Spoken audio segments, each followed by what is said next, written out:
Good? Yep. All right, good afternoon. Major 1 McKinley. I'm currently at headquarters battalion, transferring over to Victor 2-8 pretty much this week. So I've been first class for about 7 years. So it's been a while since I've taken the E6 exam, but a lot of it doesn't change. All right, we continue to take some of the, or most of the stuff that you guys study, and we study ourselves. It's a little bit different from what we're looked at studying with what you guys are looking at studying. Okay. The way I want to teach this and the way I want to go about this is, how many of you take an exam once, twice, 3 times, 4 times, 5 times, 6? You see what I'm saying? So if there's something that I'm going through and you're like, hey, Agent 1, I've seen that, tell the whole class. All right? Don't hoard that to yourself. All right? Because that, as you're looking at what you're trying to do, you're looking at picking up 6, so you can have that LPO position. That LPO position, which then your job is to what? To help sailors, right? Your eval goes from work to leadership, peer-to-peer, all that other jazz that you need for chief. All right, so that starts now at second classes. If you got that information, first of all, don't hoard it, because that just makes you a bad person. But you're also helping your fellow sailors that in the future are going to help you when you get into FICPO and when you get into medicine. Everybody understand that? All right, so pop your hand up. And I know y'all gone through a lot of this already. I actually, myself and Jake just went through this, what, 2 weeks ago? And I get it. It's freaking brutal. All right? It is brutal. But it's staying consistent with what you're doing. I continue to use this material now as I'm studying for my test next week. This is a good course. Continue to plug away at it. And even though it's day 1, I get some more of you guys into day 2. All right? So here's an ever-changing thing in our realm of work, right? How many times have you seen a transmittal change for PHA? Tons, right? But what does the Navy like to do? They like to just put a page of transmittal in there and never change freaking instruction, right? You'll go on instructions on that later on with 5 years and 2 years and everything else is done. But we have to constantly monitor, right? Constantly monitor what happens within the PHAs. So PHAs are just you know, kind of the tip of it, right? When we talk about PHAs, there's multiple systems used in it. I'm sure we'll go on the slides, but what are they? MERS, right? Alta, right? And then there's a few more once you get into the reserve side that you have to deal with, like the HVAA and a couple other ones you have to deal with in VA. All right, there's not too much of that in here, so you don't have to really worry about that. So, next slide. So, individual medical ratings. I'm not going to have you guys like read it. I'm probably not going to read it verbatim because really is it not necessary? This is called EAP, right? I'm not teaching you guys, you know, you're not freaking HM Benz over here, right? You're H2 Benz, so you've seen this. So, like I said, this is an EAP, right? We're here to learn about what's going to help on our advancement exam. I'm not teaching you about PHAs because I don't have to, because you already know about it, all right? So, it consists of individual medic readiness. We know it, all right? How many of them are there? 6, right? Especially in the MERS system, that makes what you deployable. All right, going through immunizations, your dental readiness, your deployment limiting conditions, your labs, and everything else. That's it. All right, am I good right here? Can I step out? Yeah, you can step out. Okay, sorry, I'm just trying to get out of the light. So the PHA replaces the RC requirements for NAV Med 6120/3, your annual physical condition. All right. So who's here worked with reservists? All right, Adamov. Yes. How hard is it to be a reservist to do the PHA? To get them to do it sometimes is difficult. Right. Have you been able to deal with it with the new electronic way? The EPHA? Yeah. It's even harder, right? All right. So when we look in our, and they'll probably say in the next slides, when we look and we do PHAs, what are our requirements per active duty on the date time when we have to do them, complete them? What's the date? How many days prior or after? 30 days, right? But the instruction says typically done within what? The month of your birth, right? Does anybody know what the instruction says for reservists? It literally says get them whenever you can get them. That's what the instruction says. It's pretty easy to log in and do it. Right. Get them to do it. Right, but it's hard. It's like pulling teeth. But the instruction gives you no help because it's like, hey, whenever they can do it, just get it done. Some of them do like 3 a year. It gets a little crazy. All right. But just know that 30-day mark. All right, that's a big thing to know for your PHA. is that 30-day mark within your date of birth. Okay. Annually, all active duty component members will receive face-to-face assessment. We know this. All right. The PHA is not considered complete until matters are addressed and plans have been in place. All right. For the new, for the process of old PHAs, right? Because we're not talking about EPHAs yet. So the full process. What's the full process of a PHA? First, get the membrane, right? And then we do vitals. Why are vitals so important? Especially in PHAs. Shows continuity of care, right? It shows, does a member continue to have high blood pressure? Is he hypertensive? Is he on medications? Has his, medical history changed for his family? Things like that, right? So that's why it's important to get these guys in here annually. Because this affects, if you don't know, affects your 2807 and 2808 for sets, special projects, packages, and all those other things. All right? Again, that's not going to be a test, and we're going to look at that. Whatever. PHA will be documented in Alta. Does DINCAS exist anymore? What is it now? DDA. Okay. SNAP, SAMS version. Who knows what SAMS is? Coming on a ship. All right. It used to be an old system I used when I first got in. A bunch of floppy disks. It's miserable. And the patient's record. The thing you got to deal with, again, not going to be on the test, is making sure the dates are consistent within Alta and Mercy. All right, because a lot of times they won't do a whole lot. All right, next one. Scheduling PHAs. New acquisition officers enlisted, not finished initial active duty training or technical skills training do not require PHA. All right. So when I'm looking at this, and that may be on the test. All right. So with your new acquisition officers and you're enlisted, all right. Why do they not require a PHA? Remember, they're new. Say again? They did a session physical. They did a session physical, right? Which consists of what? All the information. 2808, 2807s, and all that other jazz, right? So that's why it's not required. A lot of people are like, no, you need a PHA. Is it bad to do a PHA? No, you can still do it, right? But is it required for individuals like when they come out of boot camp or straight acquisition, and then they have so many days that they checked on board before they go to a school that's required for a PHA. See what I'm saying? So it's not required. Can you do it? Yeah. So you don't have to do it because they have that initial acquisition physical health assessment or physical assessment. Service members who have completed medical and processing previous year will not require PHA until the subsequent birth month. So again, they have already completed that stuff, so you can wait to the next birth date, okay? Some things that happen in MERS that you usually see are not typically within the active duty realm because they're pretty good at boot camp on completing active duty stuff, or at least when they go PSI, is sometimes you'll see members that come out of boot camp and they'll go to field med and then they'll come to you and they don't have a PHA date, all right? What you can do to fulfill that requirement is you can go into the last physical date and you can put that in there as well. All right, now cover your ass. Oh, sorry. All right. IMR data will be documented in electronic data systems. Next slide.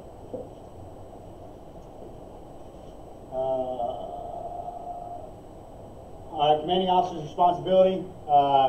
The only question you'll probably get out of that, which isn't stated here, who's responsible for a unit's overall medical readiness?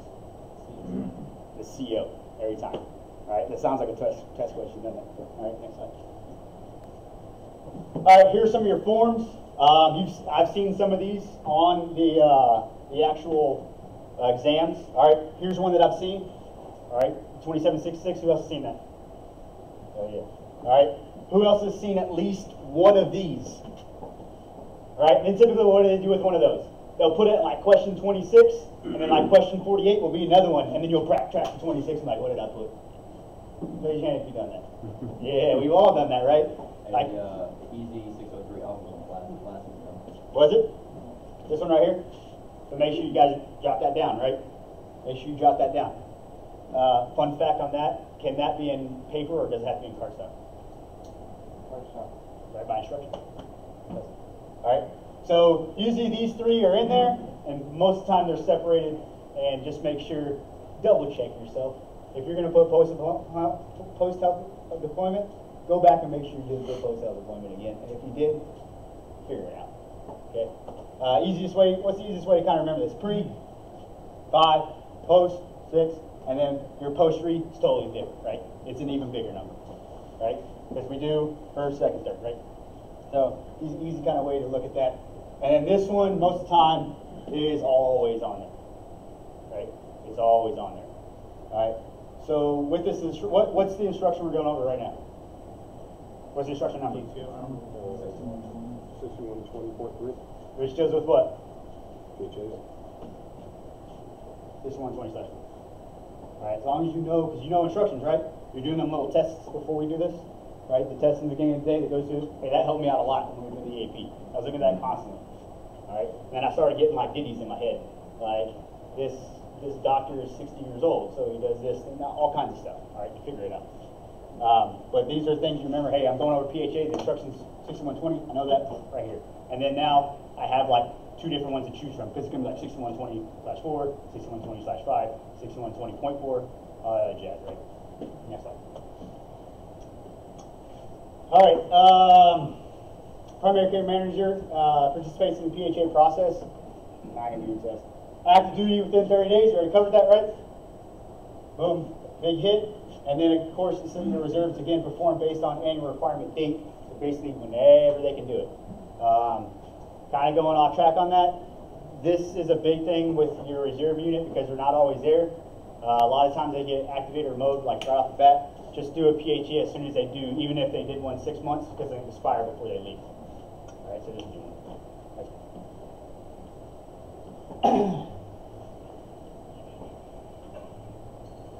All right, seen this too. Your approved providers. All right, everybody seen that one as well? All right. Make sure you know who your approved providers are. Your IDCs, your physicians, your MPs, and your PAs, but they need to have certain permissions on how to do that, okay? But these are your main personnel who are going to do your PHAs, all right? And they're going to slip this in like IDCs, physicians, you know, registered nurse, whatever. You've seen it, all right? Just make sure you remember who does it. It's easy to remember why, because you do them every day. I mean, this is the stuff you guys do. Again, with the what's required within the PHA, this is made a lot easier with the EPHA. But within the PHA, this is the one where you went to the flip, which is called the what? The flow sheet. What's the number on it? 2766, and it's got that long line like the height, weight. You know, what's their BMI? Do they know how to do a testicular check? You know, all that jazz, right? So this is kind of helped out with EPHA. This is a lot of time what people lost. And what is this? When you do this, what does a doctor actually see on this and what they need to do? It's on the front of the 2766. See where it says counseling? Right? If they're like out of weight standards, you're supposed to put an F there, right? Why? Because they need fitness counseling, stuff like that. Right? If they're dental class 3, you put a D there. Right? There's like an OH and all kinds of other jazz. That's so the doc can counsel them, or the doc can say, hey, I need you to counsel on this stuff. Excellent. All right, BMI cannot be self-reported. Haven't seen that really. Service member, autonomy visual acuity worse than 2040. Haven't seen that, but it's probably something to note because it's in red. Reserve component members will provide updated corrective lens prescriptions for civilian providers every 2 years. All right, I haven't seen that, but I'm pretty sure that can be a test question really easily. Right, because they like to throw those 2 years, 3 years, because they'll probably throw this 2-year one right after how long do you have to maintain this paperwork, right? And then you'll see 2 years, and then you'll put 4 years, and then you'll go back and you'll be like, I don't know, and you'll slap your hands like, oh, this one hurts or worse. See, right? We've all been there too, a lot. So just make sure you look at that. Service members less than 45 years of age, not requiring near vision testing unless for difficulty within vision. Haven't seen that one, but of course it's red again. Reading acuity, blah blah. Your acuity card. This one I have seen, but I haven't seen this one in a long time. So it's been a long time since I've taken the test. Right. I think I've actually seen this one on Tuesday. Excellent. This one. Who has seen this one? If you've taken a test, I guarantee you've seen this one. All right. So put that one, highlight it, stomp that one down. You're going to see that. All right. Contact lenses will not be worn.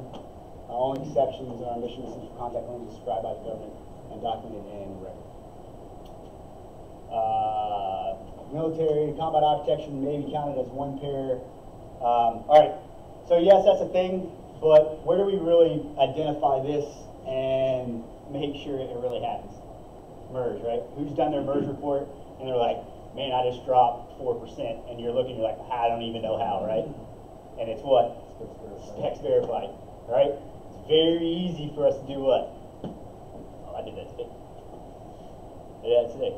All right, don't do that. I get it, you're kind of CYA, but you're not really, because once it comes down to deployment time, and your guy goes, hey, I don't have any glasses, it's going to come down to you. And they're going to be like, why doesn't he have glasses? It looks, you verified in this date.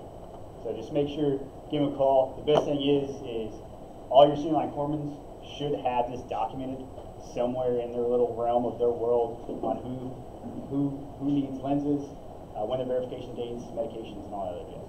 Okay. So just remember, that's in MERS. Medical warning tags are required. What color are they? Red. All right. How many sets do you have? How many? Should be two. Two. Where are they located? So they get two, Yeah. right? Sets. Oh, sets. One person, one on the record. What section? One. Section 1, very back, right? Okay. Further evaluation on hearing test is required. So, annual hearing test for what? Who requires annual hearing test? Everyone. Whoever's in the hearing conservation program. All right, we say that as everyone because we've all been Greenside our whole career, and they're like, "Oh, we need them every year. Why? Because everyone gets it." No. It's only if you're enrolled in the hearing conservation program. How do you know if you're not here? How do you know if you're enrolled in the hearing conservation program? Contact your safety officer. All right, because when you check on board, all right, and then they roll to section 1, right, in the very back. What's back there? Your occupational health screening. All right, that shows you what's your job title and what you may come across. Everybody know what I'm talking about? All right, what's in the back of section 3? Abstract and natural history. All right, so not that one. The one in section 1. All right, it's going to tell you what your job description is, what your hazards are, what your requirements are. All right, a lot of times that's not filled in. Am I lying? No, I'm not lying. All right, because half the time you'll do shadow work, you're like, oh crap, and then I'll fill this crap in real quick. All right, it's easy when you're on in the division side because you're like, everyone freaking needs one, so you just freaking put it in. All right, so that's where you'll find it if you're in the hearing conservation program and you actually need it. All right, members enrolled in the hearing conservation program, not been seen in 12 months. They'll go DEEK. That just means they need an annual, and then you'll do your thing. If they fail, close the audio. Everything happens from there. All right, next slide. Oh, here's another. It's not on. Just fun fact. Can you have hearing aids and still be deployable? Yes. Right. Deployable in infantry unit. Yes. Right. Just like, am I deployable with glasses? Right. Overdue immunization administered during the PHA. Does this always happen? No, because sometimes you're like, man, we ain't got this. All right, we don't have this stuff in yet, so they have to come back. Just make sure that's part of your PHA for your full series. I do understand that a lot of your guys coming out of boot camp are doing what now instead of getting immunizations? They're doing that freaking immunity test. The titers, all right? So you're gonna have to go in and look in there and see if they have a titer. And then it's easier just to schedule a titer if they don't have one, because nowadays a lot of the young Marines and sailors coming in, they have immunities because all their parents give them all the nice shots, right? All right, TB test. I think I saw this on our exam on the last one, so it might be in yours. Is it required annually? Yes. What is required now? The tuberculosis exposure form, right? First tuberculosis exposure form. We'll probably go through, I don't know if it is tuberculosis on their bid? Might be out. All right, you'll cover that, hopefully, is it? I think it is. Okay, you'll cover that in a later date on what those forms are. I'm not going to go into. All right, so just know that it's on the exposure form. and those are done with PHA. Labs are due within 11 months. Never seen that. Labs required. May have seen that, but we all know what they are, right? It's the things that make you go dink, right? So if I don't have a lab done, I'm going to be medically indeterminate, things like that, okay? So just know blood type, G6PD, DNA, HIV test, and there's also one more, sickle cell, right? So those things will make you go dink. When is HIV? Every 2 years, right? This has been a change within the last, say again? Used to be a year, right? So make sure you remember that now some of you old crusty guys like me, you know, sometimes I'm just like, it's every year, and then I remember transmittal changes, right? Every 2 years. Next slide. Reservists can have T2 exam. What's the T2 exam? What is it actually? T2 just means they kind of need a cleaning, right? It means they are physically deploying and they will not have a significant dental problem for the next 12 months. All right. The only reason I say that is because I've seen it on the exam before. What is this dental class, right? And it's member is fit to deploy. Member has no viable thing for 12 months. Blah blah. It's a class 1. And then all those other things. So make sure you do your dental classes and you look at your dental classes between what they actually are reading or what they mean. All right, does everybody understand what I'm saying? Okay. Because there's a certain reading of a class 3, and then class 4 is just what? He needs an exam, right? Annual exam. Members cannot deploy as a class 3, class 4. Good story on this. Not a good one. Back in 2006. I was senior line foreman for 7 weapons company. Had a guy come in, 35 years old. He was a banker, PFC. Was kind of rushing. He was kind of a late drop. And about a week before we deployed, they were like, "Hey, Doc, I have a guy in here, and he hadn't been to dental yet. It's class 4." I was like, "Crap!" So I got him in there real quick. His mouth was so messed up, they pulled all his teeth and they shipped him dentures in the country. Yeah. So make sure, I mean, they look good, but make sure you really focus on your guys that are class 3s and class 4s and get them in. As the battalion commander was very happy with me. So factors that make members not employable, of course, LIMDU, if they're in a PV or MEV, and pregnant and postpartum. Does it go into the next slide? All right, for postpartum, that may be on your exam. The amount of days. So how many months postpartum are you non-employed? 12 months. Voluntarily, though. No. How much voluntarily? Like they wanted to deploy. Oh, I thought you were saying it was voluntary. Like I'm a girl, I just had a baby, but I wanted to deploy. 6. That's in the pregnancy instructions. Is it? Dang, see, I'm going all over the place. You're welcome. Guys, skip out for that one. All right. Assessment of medical use for documents on DD 2766. Remember this. What is the DD 2766? What is it called? Again, one person. One person to say it. All right, there we go. Good job, one person. All right, service member needs to be aware to have at least 90 days supply of medications. 90 days supply of medications. Can it be more? Yes. Depends on the medication. Depends on medication, right? Depends on what class. What class of medication, right? But when it comes down to this, member needs at what? At least 90 days. At least 90 days. Next slide. All right, current PHA must complete within 12 months. We already talked about that for your PFA. Medical waiver is documented on SS600. All right, and when you talk about the 600, where can you print that off? The one for this. Prims. Yeah, go into Prims, use medical waiver, and it's got it all in there, and you can do it real quick. All right, just make sure. I don't think I've seen this question before, but it may be on there. Next slide. All right, I get it. Responsibilities overall come down to who? CEO. The CEO. All right, we always say an individual's medical readiness is whose responsibility? The individual. We say it all the time, right? But it's the CO's responsibility. All right, and the CO tells us what to do, so now it becomes our problem. Everything snowballs, comes downhill, right? So I'm the one that gets yelled at for medical readiness, not the individual. And then the CO gets yelled at by his CO, and his CO yells at him. So it's all a big snowball effect, and then we get thrashed, right? So unit commander's responsibility for overall IMR. Okay.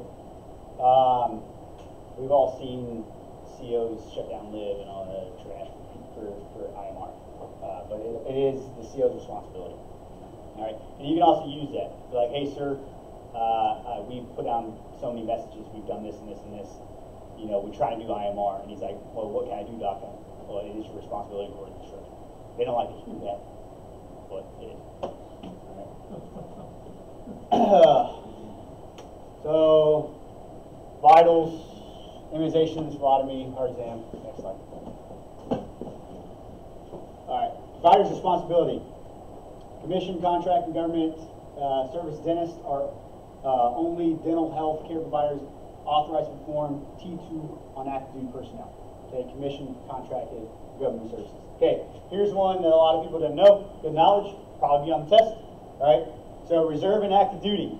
So we have a lot of personnel that are remote commands, right? It's like me, I was at Bridgeport, super remote command, we didn't have dental clinic.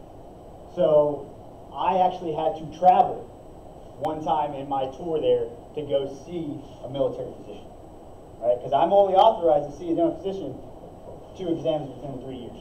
So what's that tell me about that 3rd exam? It's got to be done by military fire.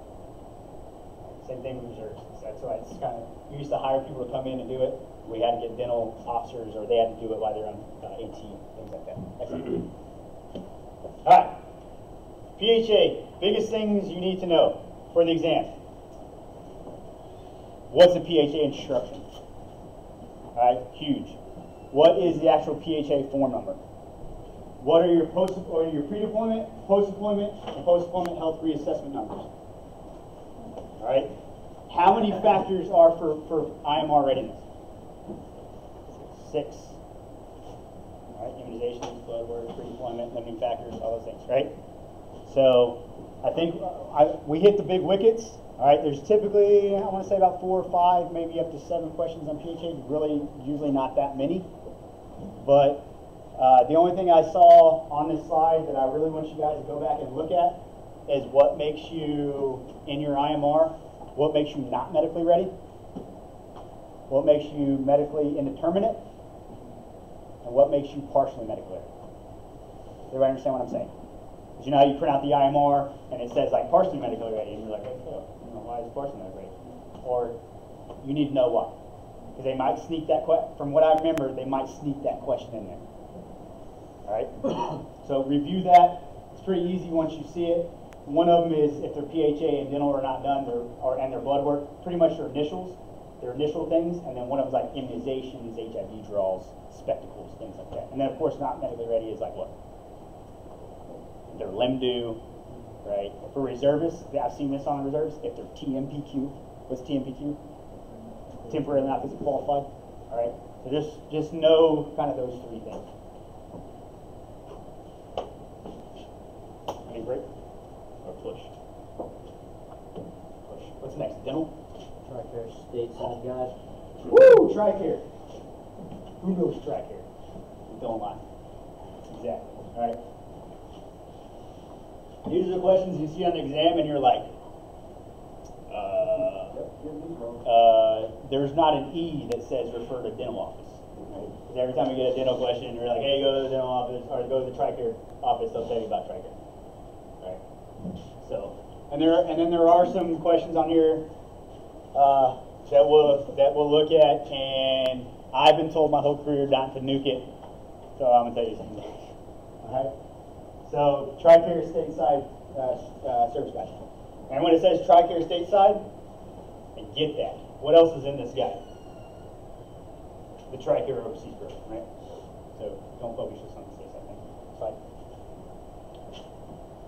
Not going too fast. YouTube, not too fast. Okay. All right. Section 1, TRICARE introduction. Your regional contractor is your first stop. All right. Next slide. So, your overseas program. In addition to the 3 regions, go back to the slide. How many regions do you see? Go back to the next slide. In addition to 3 stateside regions, how many regions are there stateside? Used to be 3, right? What's the instruction that you're going by, say? Read the reference, all right? The reference right now still says 3. See what I'm saying? This is when you ask the question to chief or whoever's doing your exam. Hey, I know there's 2, but is it the new one or is it the old one? And what do they say every time? Don't nuke it. And then just walk away. Right?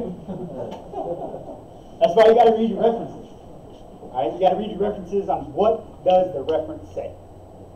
All right? It's not what does the new reference say. Because if we go back to PHAs, the new PHA program is different than that, right? But what am I going by? 6210, right? So now I got. That's why there's references attached to them. Click in there, get that reference, all right? But here's the question they ask, right? And I've done this before. How many regions are in the TRICARE program? And I think, well, there's 3 stateside and there's 3 overseas, 6, right? Is it asking you how many regions are in the TRICARE program, or is it asking you how many regions are in the overseas program? See what I'm saying? So that's where I'm saying don't nuke that part. All right? If it asks you overseas program, it asks you TRICARE program, answer it to your best ability. All right? Like I said, read the reference.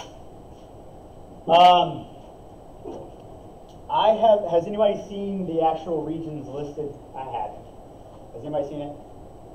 Okay, good. You might want to look through just to see, but I haven't. Now, what I have seen is this. Is the www. I remember seeing that way back. What is the TRICARE Overseas program thing? Overseas.com, whatever. Okay? Whoop.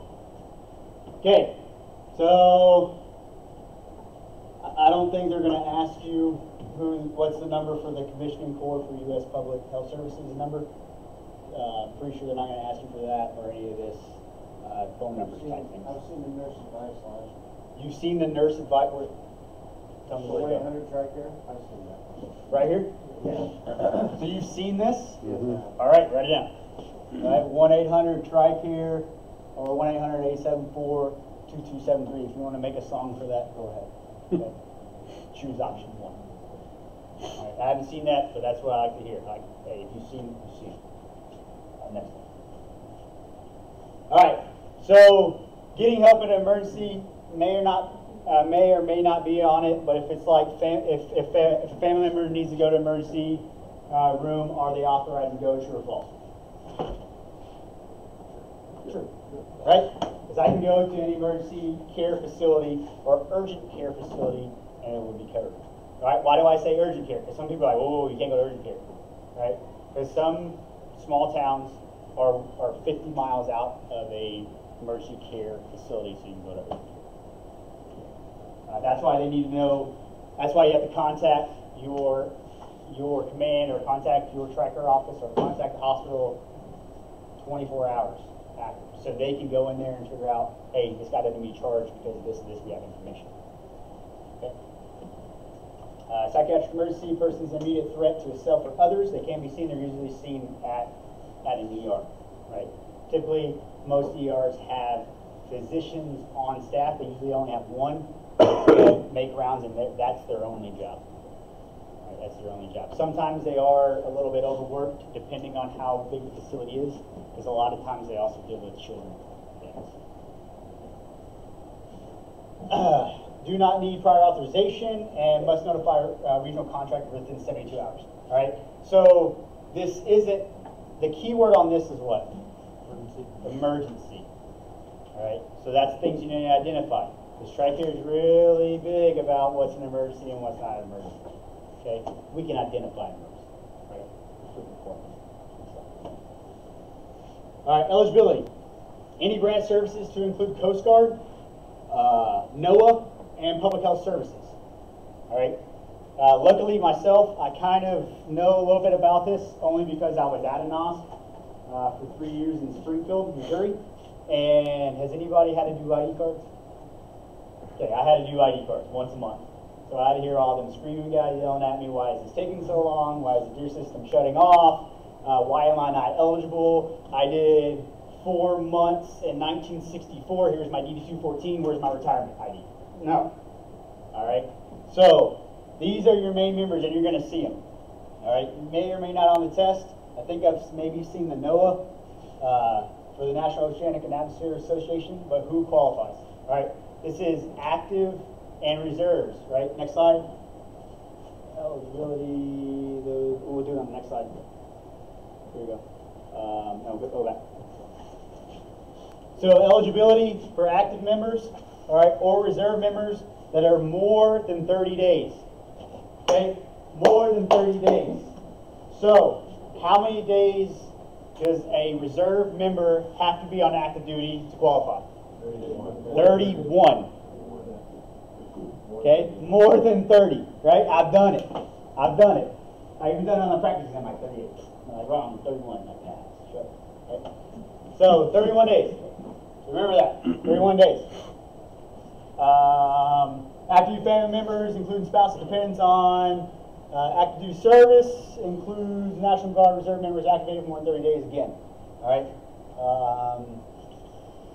National Guard and Reserve members of select reserve, retired reserve, or family members, that applies, but only when they hit a certain age. I don't think that age is on there on the test. Oh, here it goes. Reserve members at age 60. That may be on there. So when you retire from the reserves at 20 years, you don't get TRICARE until you hit age 60. Okay, that may be next. Okay, TRICARE Prime. All right, with TRICARE Prime, you get most of your care from primary care manager or PCM, who will manage and coordinate your care. All right, TRICARE Prime Remote is similar to TRICARE Prime, but is available to active duty service members living and working in remote locations. Is TPT designated by zip code. How do they designate this? How far do you have to be from MTF? 50 miles. 50 miles. 50 miles from MTF. Okay?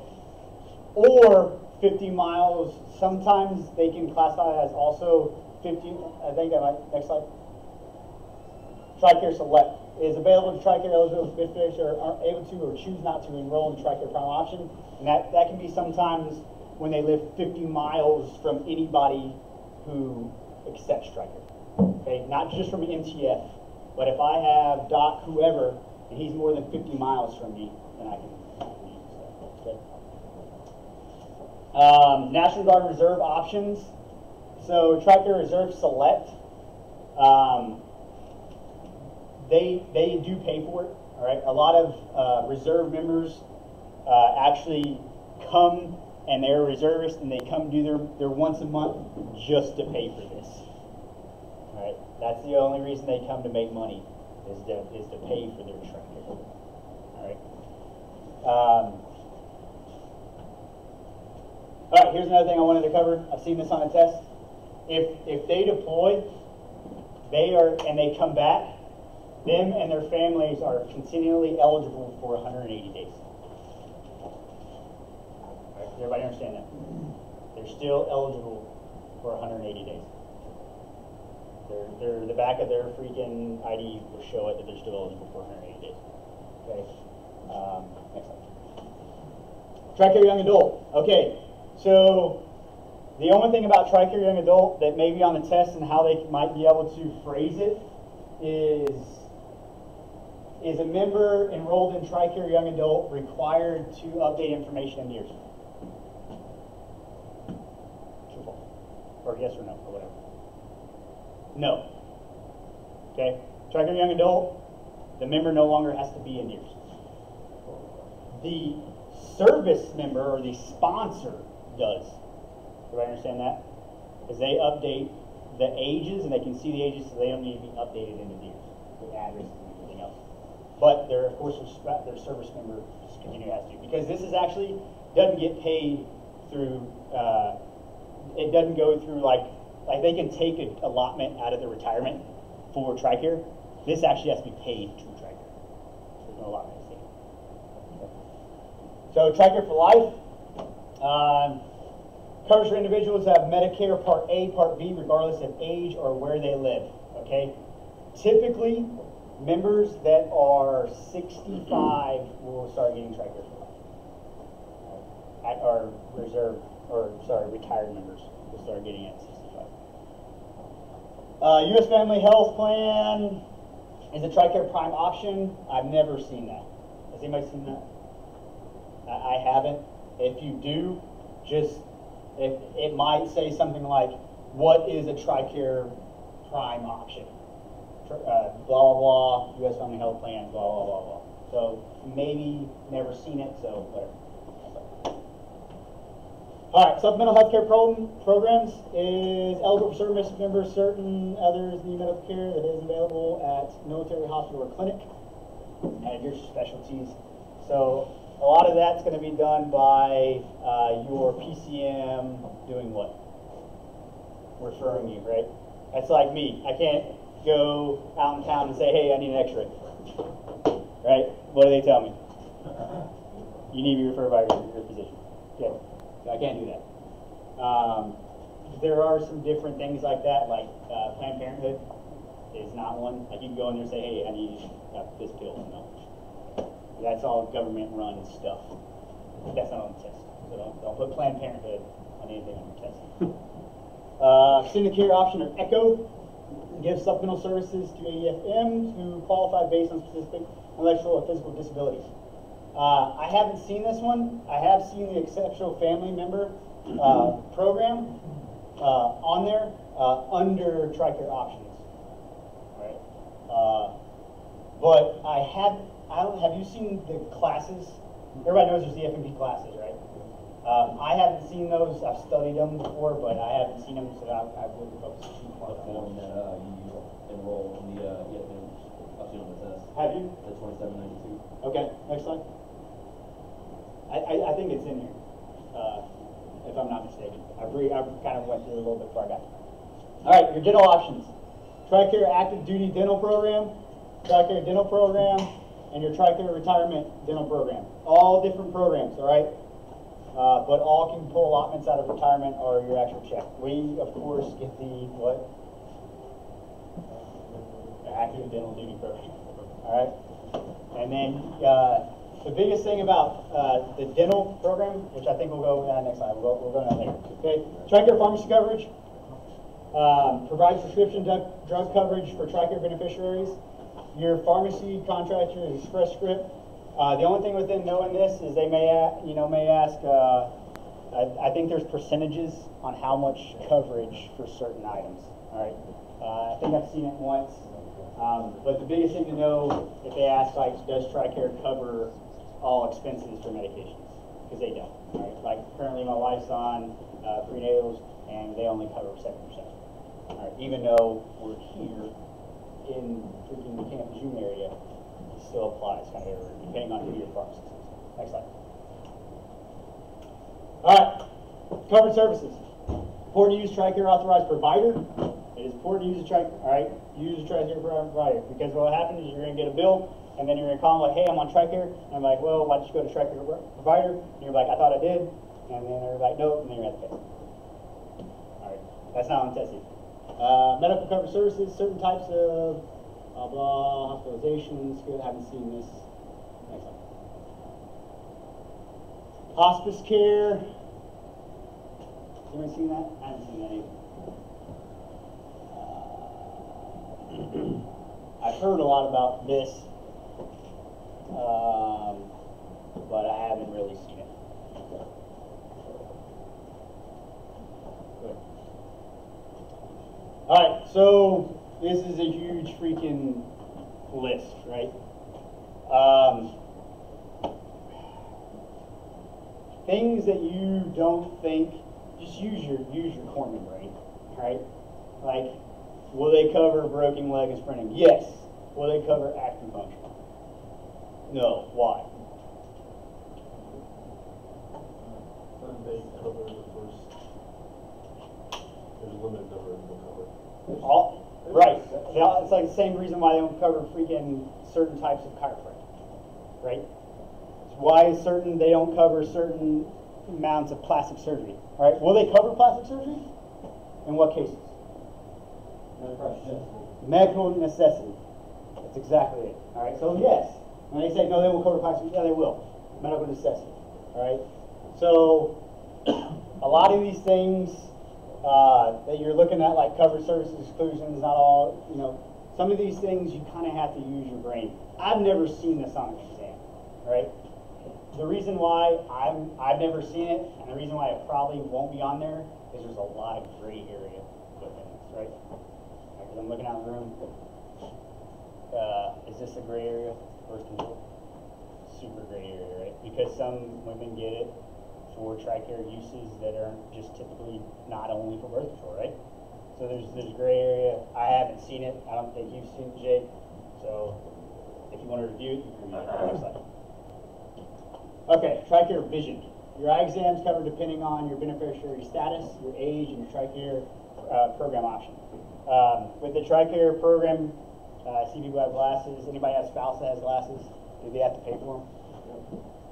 Yes. In what case? Pretty much in any case, right? What about your glasses? Are they paid for? Yes. Right, but they're not if you choose what? Like designer frames. Designer frame. Okay, so that's pretty easy, but their ability to see physicians is covered by TRICARE vision. Covered for ages 6 and under is different.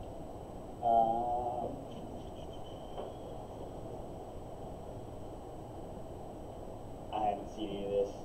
Good thing TRICARE Prime, 1 eye exam per year, 1 eye exam per year for select, 1 eye exam for 2 years for retirees for TRICARE Prime. I haven't seen that, but if you want to review that table, you can. Next slide.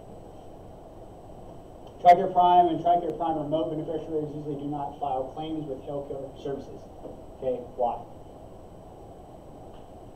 Because typically, if you're going to go see a physician, they already get your batch number. All right. Has anybody called and they're like, "Do you have approval for this?" Everybody called TRICARE and be like, "Hey, can I go see this doctor?" And they say, "What? Do you have approval?" They go in there, they do the authorization code, and then you can go get seen. Okay. So that's why a lot of times we don't have to do claims, because that authorization code, we have to have that before we go get seen. Right? Because within that authorization code, which is in here, tells us what for what we're going for is what they're willing to pay for what we're doing. Right? And then if anything else is needed, they refer you to a specialist and all that good. Okay? So just know that no claim is needed for Prime and Prime Remote. Select beneficiaries may have to submit their own health claims if you use TRICARE provider networks. Why? Remember, we're looking at select. Why? Because select. Because a select, I can pick my provider that may or may not be what? Within the TRICARE realm. So I'm gonna have to do that on my own. You should make all claims to TRICARE regional contractors who live, except from overseas, and TRICARE for Life claims. TRICARE for Life claims is different because they have to go through the Medicare Type A and B. Claims must be submitted within a certain time frame, 1 year for services in the U.S. and 3 years for services overseas. Never seen this, but I probably want to know that. Right? If I was writing this, I probably want to highlight. This is one of the things I probably want to do red. Right? Again, claims must be submitted within a certain time frame. 1 year for in the U.S., 3 years for overseas. Next slide. All right, D form 6242, patient request for medical payment form. It's in red, so probably you know it. Submit your proof of payment, coordinate with other health services. Must send a letter of appeal for contractors for TRICARE quality monitoring within 90 days. I haven't seen this, so if it's in red, has anybody seen that? Know it, because it's in red. I haven't had to do this before, because typically I try to make TRICARE as easy as a thing. I get on the phone and I'm like there for an hour, like, can I see this person? Give it to me in writing. Next slide. Qualifying life event are certain changes to your life, such as getting married, having a baby, blah, blah, blah. These are all reasons I need to go to where? Deers, right? Because I can't count the number of times that individuals have called and been like, hey, I called TRICARE to update this, and they told me I need to go to Deers. Right? That's why it's so important when you check in, you check out, wherever you go, to go in Deers. If I'm getting married, go into Deers. If I'm getting divorced, go into Deers. Alright? Because, alright, for a divorce, you go into Deers and you don't go in there, and then you go in there like a year later, all because so-and-so's still getting TRICARE, and then so-and-so that's divorced goes and gets a procedure done, they come back, hey, you've been divorced, guess what happens? You're going to foot the bill. Alright, you're going to foot that bill. Alright, so make sure you, when anything life-changing happens like that. Children are usually covered for the first 90 days for babies, just because they don't have a Social Security card yet. So just go in there and replace that. Alright, survivor coverages, I can go on that, but I haven't seen anything on any survivor coverages for like 2020. Disenrollments. A lot of this is self-explanatory, so I'm not really going to go into it. And also, I haven't seen an exam. Again, this is EAP. Next slide. Oh. Yeah. That's it. It's all sure up. Okay. So your big things on TRICARE that I've seen, your regions, right? And then your TRICARE Prime, what it covers, TRICARE Prime Remote, what it covers, and why it's covered under Remote, and TRICARE Select, what it covers, and why it's covered, and who is under it, or who is eligible for it. All right, and of course with the eligibility ones. If you really read the question, guys, and gals, sorry, I apologize. If you really read the question, you know the answer. All right, if you really read it, like active duty service members and their dependents who live within 50 miles of MTF will qualify for what? Prime, right? Reservists, who a retired reserve member who lives more than 50 miles from MTF is qualified for what? Remote. What if it said active duty member? Are you sure? The reserve is different from active duty whenever it's 50 miles. See, it's the same thing. No matter what that says, read what the meat and potatoes are. Right? Just because it says active duty and retirees get pretty much the same thing, just depending on where they live. All right? Pretty much with dependents as well. Okay? When it says anything with dependents, know it. I know remote gets this. I know select. My spouses can go here. It's the same thing. Just because my spouse lives 50 miles from a provider or MTF and I'm on select, does that change what I get? If I'm that far from them too? No. Right? So you got to simplify it. The only reason I know that is because I did the same thing you guys did, and I did not simplify it in my head. And I went, it's got to be different. Right? It has to. Just simplify those things and you'll be good to go. All right. Take 5.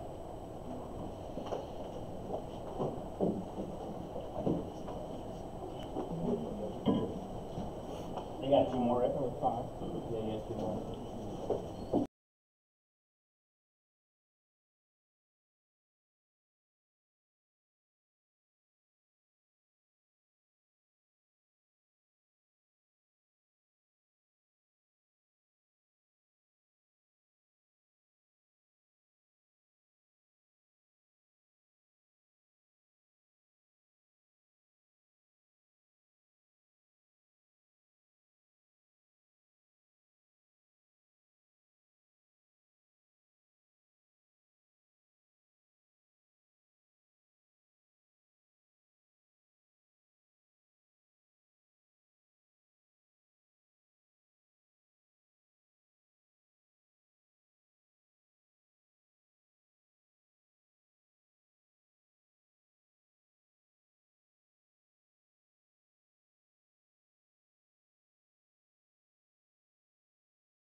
gonna be delayed up here compared to that. All right. Who agrees completely with the TRICARE dental program? Yeah, me too. All right. TRICARE dental programs, it's good for us, right, as active duty, because we can go to a DTF and get what we need taken care of pretty easily, right? Sometimes they want to. Sometimes I feel like the docs at DTFs are looking for stuff to do. They're just like, hey, you want me to do this, and they schedule it, right?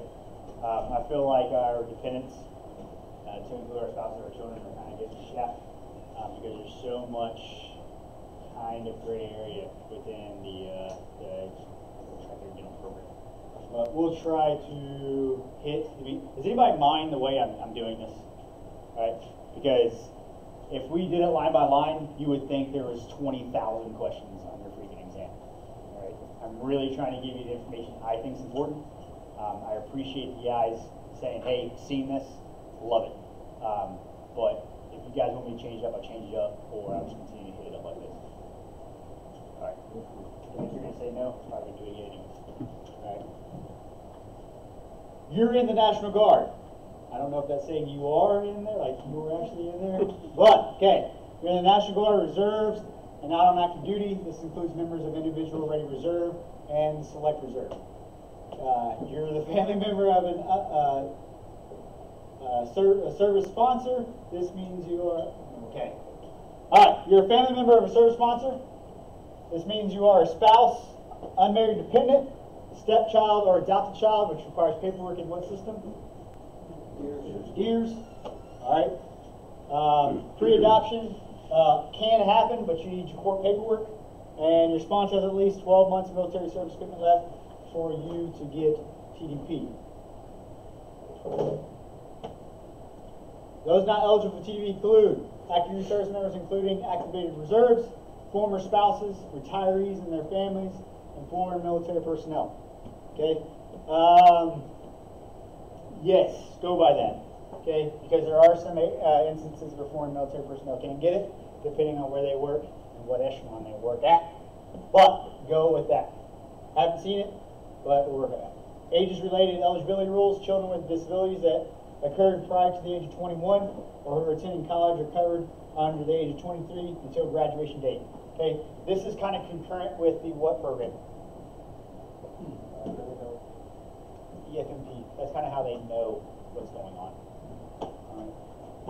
Eligibility is verified by TDB in years. Haven't seen that either. Okay. All right, cost effective. TDP minimizes your out-of-pocket cost for dental care to an extent. Okay, to an extent. Okay. Worldwide, you don't have to change your dental plan when you move because the TDP coverage is worldwide. So that makes it kind of like what? TRICARE Prime Select. TRICARE Select, right? Because I'm covered worldwide just depending on if I have dental agencies. Because if I go to see a dentist, do they still have to take TDP for me to be covered? Yeah, it's a civilian world. They're all about what? Making money. So I still have to identify those sorts of things. All right. Easy accessible. You can choose any licensed or unauthorized dentist. However, you have to save time and money seeing a TDP network dentist. All right. So there are some. Same thing with network dentists and non-network dentists. All right. Some will take TRICARE to an extent, and then even some non-network will take it to a percentage. Everybody kind of understand what I'm saying? And there's a little graph in here, and we'll kind of show how it works. It's easier if you kind of look at that graph. Okay. Once enrolled in TDP, you're committed to 12 months of coverage. That's probably something to put in there, right? Once enrolled in TDP, you're committed to 12 months of coverage. What does that mean? It's like a phone bill, right? Hey, you got your phone for 12 months. You better pay me for 12 months. You know what I'm saying? All right, so you might want to know that. So once you enroll, you're responsible for 12 months. Unless you qualify for exceptions such as death, you die, I'm pretty sure you don't need to see a dentist. Moving to an area located with a DTF covers, but this you're going to need paperwork. Right? Typically orders, things like that. Okay. So know that it's like your satellite agency, right? So think of it that way. If I go on an appointment, can I call DirecTV and say I'm going on an appointment and they'll cancel it? Yeah. So think of it that way. So if I go to somewhere where a DTF, where I can, different DTF, where I can, where I can see a provider and without TDP, you can cancel it. But you need to call them and send orders and things like that. Next slide. TDP uses DEERS to make sure you're eligible, just like anything else with TRICARE. TRICARE always looks at DEERS. All right, they always look for your DEERS eligibility. Sponsors and family members aged 18 or older can update contact information in the DEERS. Okay. With that happening, and I've seen this on the test just with DEERS, if you are 18 years or older, does the service member have to be with them? Is that a question? No. Okay. If you are a dependent, does the service member have to be with you when you go to DEERS to update your information? Yes. No. The service member can sign a release form that's signed in front of a DEERS representative, and it's good for 90 days. All right, so they can actually be seen without the service member there, as long as they have that form that's given by DEERS, the member signs it, then gives it to them. It's a whole thing. Like if they don't sign it in front of the DEERS person, they had to go to a notary. But yet the answer is yes, they can be seen. So we got to sign it for the DEERS person, or they just do it right now? Because what if you're at a state and you're doing a college enrollment? You know what I'm saying? So there's reasons why. But that question may be on there, like, do they have to be there? So no. Only spouses can add family members to add family, but so that's the thing. That's a caveat on that. To add a member, the sponsor has to be there, unless you have power of attorney as a spouse. Okay? To add a family member, you need to show supporting documents like marriage certificate or birth certificate, including power of attorney for members that are divorced. TDP provides unrestricted coverage to National Guard and Reserve members and their families, even when the spouse changes status. Haven't seen that. Unactivated can enroll. I mean, this is probably stuff you want to know. Pretty simple to. I haven't seen it, but probably things you may see. National Guard and Reserve sponsors who are not activated can enroll in TDP. It's going to be paid for, kind of just like TRICARE Reserve Select. Okay. And the National Guard and Reserve family member is not enrolled at any time, even if the sponsor doesn't enroll. Sponsors go on active duty for more than 30 days, so that means how many days? 31. 31. Right? 31. More than 30 days. Get active duty dental benefits and can no longer have TDP coverage. Right? This is very important for you to know.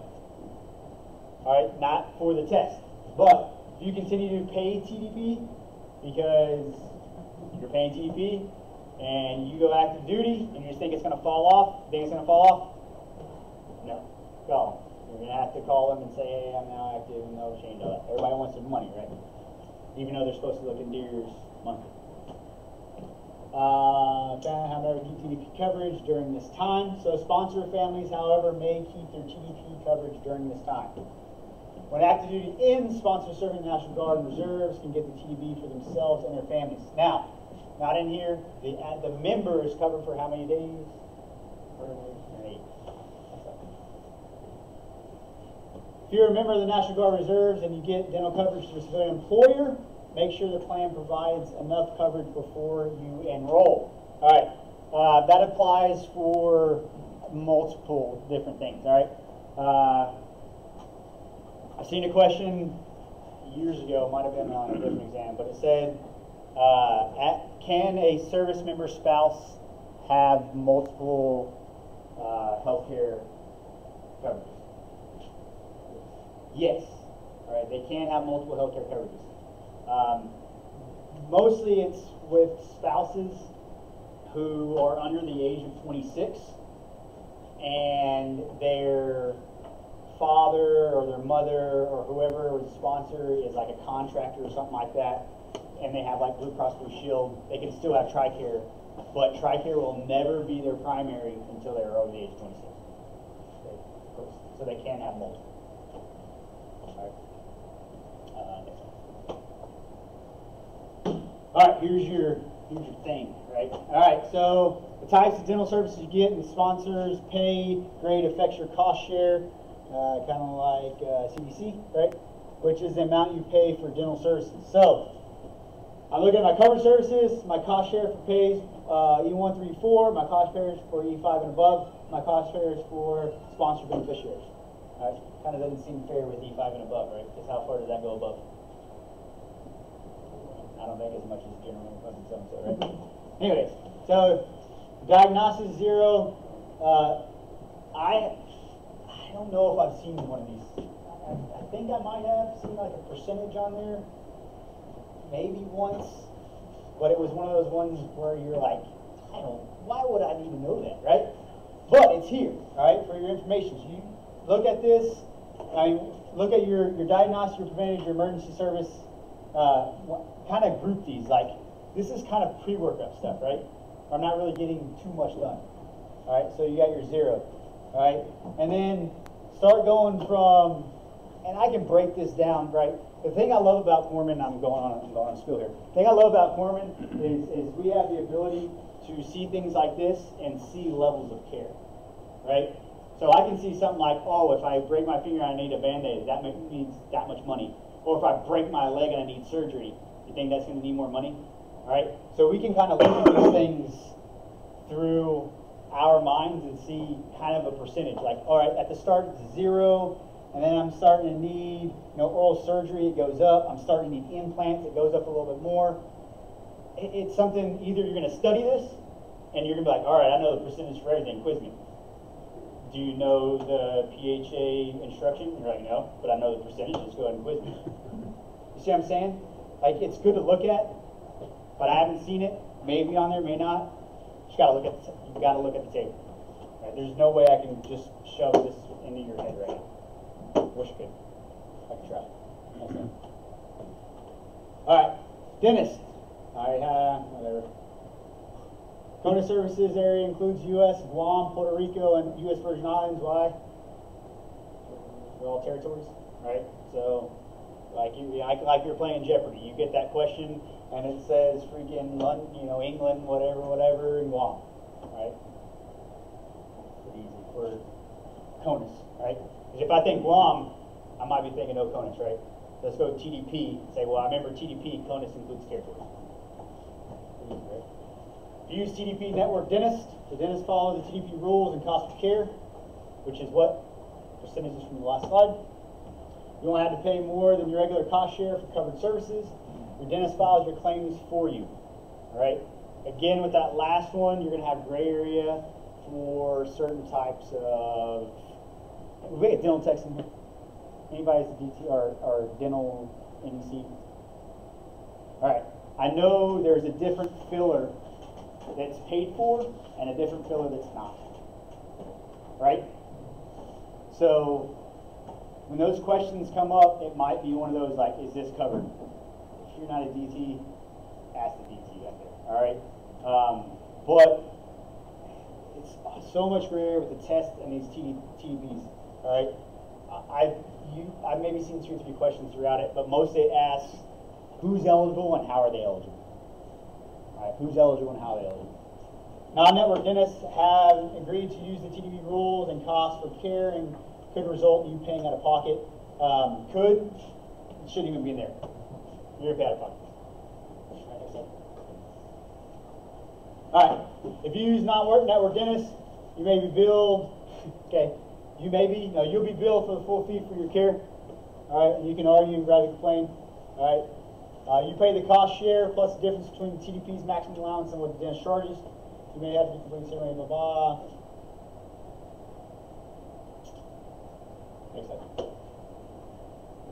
If you live OCONUS service areas, you can get care from any licensed dentist or dental or orthopedic care. All right. So when I'm thinking OCONUS, where are some places I'm thinking of? Japan, Spain, Italy. What percentage of those places are you going to have in DTF? Pretty much every one of them, right? So this is going to be a very, very small amount of personnel that are going to have to do this. Or maybe they decide to live off base. I don't know how they're going to do that, and there's the mileage. But pretty much Oconus service areas will have a DTF. However, you might find it's easier to see a TRICARE Oconus preferred dentist, TOPD in the CONUS service areas, file claims, all right, whatever. Again, when you get out of this, how many of these providers can I see in 3 years? 2. What's the other one I need to see in a 3-year period? Next slide. Before you enroll in TDP, check DEERS to make sure all information is up to date, especially if you're going to go OCONUS. Your enrollment might get rejected if any information is missing. I haven't seen that. Alright, this I feel might be a question. If United Recovery receives them by the 20th of the month, your enrollment will start on the first day of the next month. Alright? And let us know. I remember why I remember this. Okay? Like reservists or anybody else who uses it. Alright? If they receive them by the 20th, then your enrollment will start the first day of the next month. If I pay them on the 21st and plan on going to get dental work on the 23rd, it's going to be paid for. No. Everybody understand that? Okay? So if I receive them by the 20th, then I can go get seen on the 1st. May or may not be on it. Excellent. 3 ways to enroll. Sure. 3 ways to enroll. If you see that question, it's probably going to be all of the above. Because they're probably listed. Alright. TDP online, by phone or mail, online, or call them and wait for 35 minutes. Next slide. When signing up for TDP, you can cancel your coverage for 12 months. Alright, we discussed that. So it's in here twice. You think that's pretty big? Alright, probably should be in red. When you sign up for TDP, you can't cancel coverage for at least 12 months. How can you though? Or what reasons why? Death. What's the second one? If you move to a place that's covered by a dental. If you move to a place that has a DTF, right? Well, what do you need to do? All All of them. Alright. Who can enroll? This should have been on the very first one, right? Who can enroll?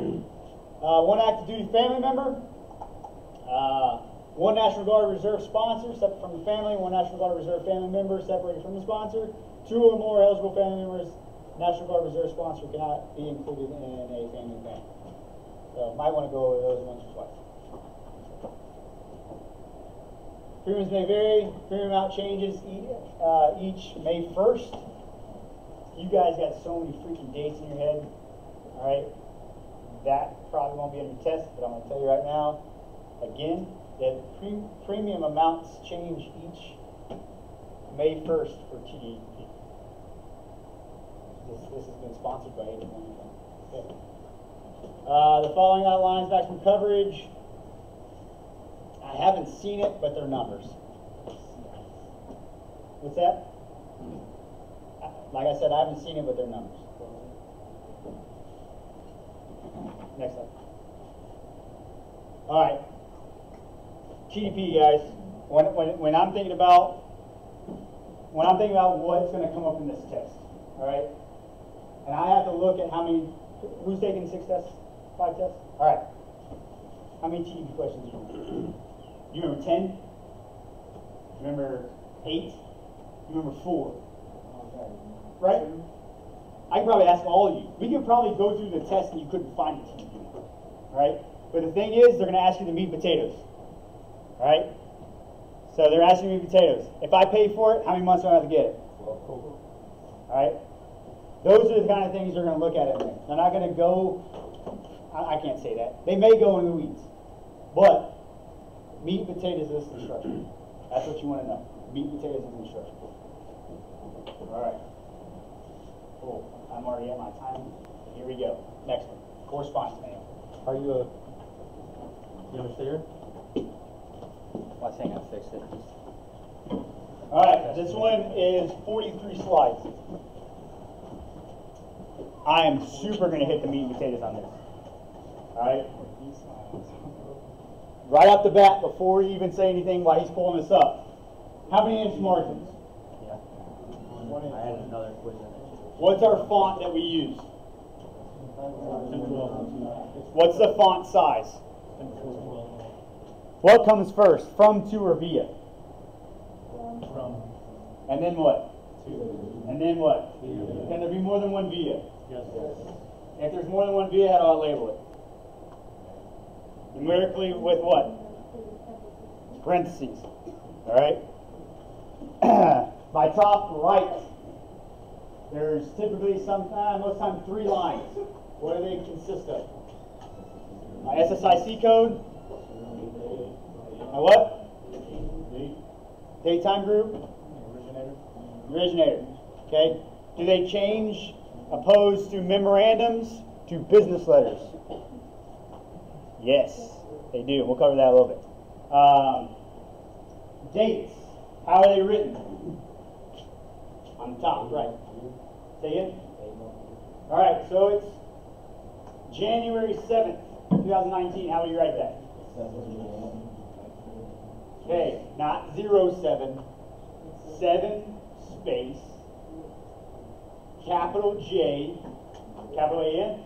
No, Lowercase a-n, space, 19. All right. If somewhere in my letter I write 25 January and I write it out, what does my year then have to do? 2019. Everybody understand that? Okay. I know, because you go into a logbook, there's like 50 different ways to do a date. All right. Correspondence manual is pretty cut and dry. All right. On what that consists of. Spaces for a signature line at the bottom of the page.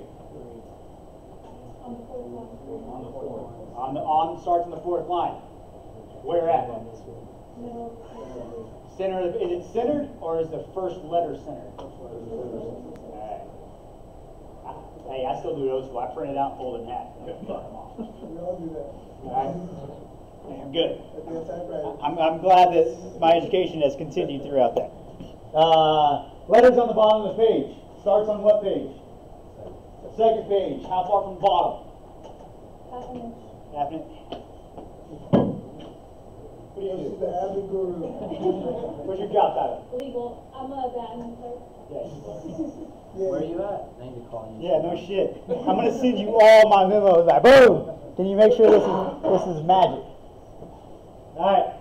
So if anything's messed up on this, you can blame Agent Too Boring. It's right over there. All right. Here's what it is. So DON Correspondence Manual, Chapter 1.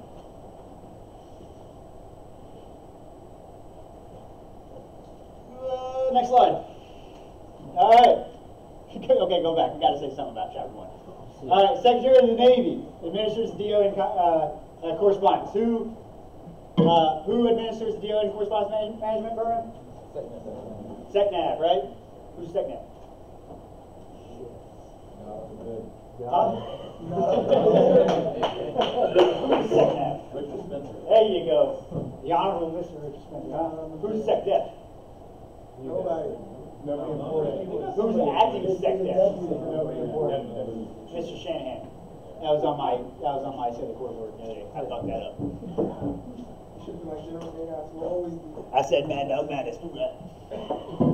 All right, commanding officer and heads of activity establish correspondence management programs. All right, so they establish it, maintain it throughout the command. Who's responsible for it? Who? All right, who's responsible for it at the command? Who's overall responsible for it? All right, next slide. I think we hit Chapter 1. Good job, guys. All right, standards and procedures. Be neat in appearance. I don't think that's going to be on the test. All right, but it's in there. Correct formatting, error-free, grammatically correct. All right, pen and ink changes are no longer. We'll go who? Besides you. Who knows there's different pen and ink changes and what the colors are? Go over that a little bit. I think I've seen that one time. I think I've seen purple on there. I'm not sure. Purple. Okay. Board stereotyping, which is gender-neutral pronouns and titles. Do not invest in NATO. Say again? Okay. Just talking to yourself? Awesome.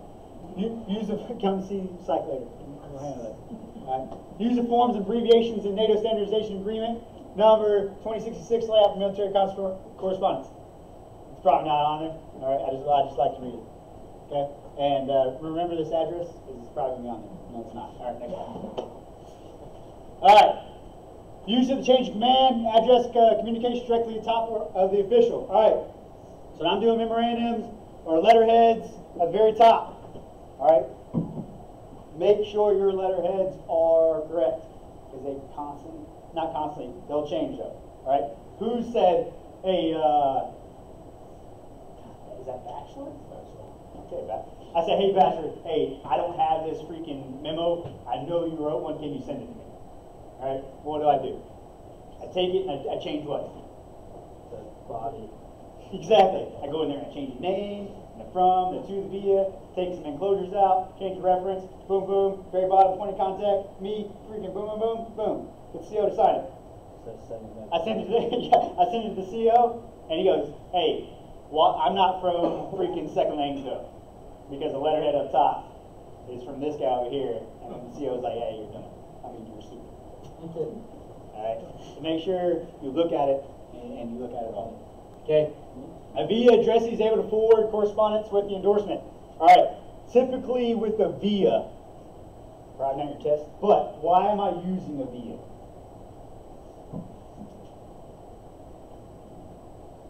Anybody? Okay. So a lot of times they're like instructions are written and bottom line by CMC, right? Sometimes. And then, but for that authorization, it's got to be signed by the CO. So I'm going with that. So I have to go via through the CMC because he's the one with the guiding instruction for the finalization by the CO, unless they have a what? Which is what number? 577. All right. Because people all say, because you're like, I've done this. I'm on a test and I'm like, boom, boom, boom. I'm like, bye there, and it's like 612. So I'm like, oh shit. All right. 577. Okay.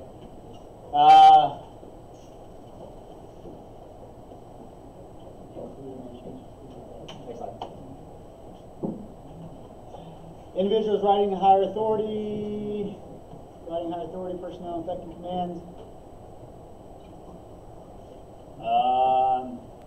I would probably know this. All right, use NAVMAC 10. I know I've seen this one. Okay, and the question's like, what of the following is in correspondence with the DON correspondence manual? And it'll give you like this one, and then NAVMAC something. All right, I've seen that before. All right, take advantage of correspondence shortcuts. Email, you got. Take advantage of window envelopes. Who's used the window envelope in the Navy? Really? Where? New personnel command. Okay, NPC. You're at Millington? I was. What'd you do there? I was the medical distribution placement guy. That sounds terrible. All right. Well, good job. Hey, window envelopes. All right. You probably need an LEP over that, right? Jeopardy card and everything. Okay. Eliminates the cost of addressing envelopes and the risk of putting letters in the wrong envelopes. Do not use material if classified. That may be on there, right? That's something I'd put on there if I wrote a test. Window envelopes are not used for what type of information? Then I'd probably put all of the above, right? What's FOUP? Or FOUO? Official use only. All right, it's typically found where? The bottom of the page, the footer. Right? On everything except for MOUs. Some MOUs. What's the MOU? Okay, next one. Coordination, the originator obtains.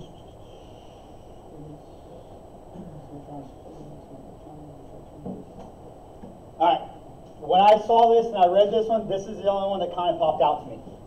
Alright, signature for authority, delegate to the lowest legal and practical level what the commander, CO, OIC must sign for established policy, alright? So, delegate to the lowest legal or practical level. That's the only thing on this slide that I really was like, hey, I might want to know that. All right, next slide. Signature of authority, can it be electronic or stamped? Can I get somebody stamped and go, done? Good. What do I have to do? Initial blank. Okay. So, acting commanders OICs, as long as they have 577. Acting for fishery signed by title. I haven't seen any of this. Has anybody seen this? I haven't seen any of this. Here's your electronic signatures. Commanders, COs, OICs must authorize the use of electronic signatures. If individual authorized use of stamp or someone else's signature, shall pin their initials next to each signature. All right, remember that. So if I'm authorized to use a stamp or electronics signature, I have to pin in my initials inside. All right, so date stamps all incoming correspondence. Next slide. Congressionals. Who's seen a congressional? Yeah. Who's working at a NOSC? Have you gotten a congressional on you? Nope. I've gotten one on me. All right. It's where they like to gripe and complain, and you get a congressional called on you, and it's like a big freaking meeting they have. Usually they're wrong, but you just have to prove it. Okay. Not under test. Anyways. What's up? Shall be answered within 5 working days. Yes. Congressionals shall be answered within 5 working days. Just know it's super important. All right. I'm going to put this in your head. Just the story has nothing to do with it. But why 5 days is important. At a reserve center, if you do not send off a member service treatment record after 5 days of getting out, guess who finds out? The Vice President of the United States of America. Big deal. So just know, if I'm thinking correspondence stuff, 5 days, I better get that crap out because the VP's going to find out. Don't put Vice President on there, though. Okay? Just put 5 days, 5 working days. Okay? Big deal. 5 days. Because I'm pretty sure a congressional, if it's not answered, you're probably going to get a phone call. And you're getting a phone call, and you're going to say, sorry, I work on snail mail, I didn't get it. You're going to get a visit too. Yeah, you'll get it. You'll probably get a visit. All right. Thanks for pointing that out. 5 working days. Send a blind copy for reply. Next.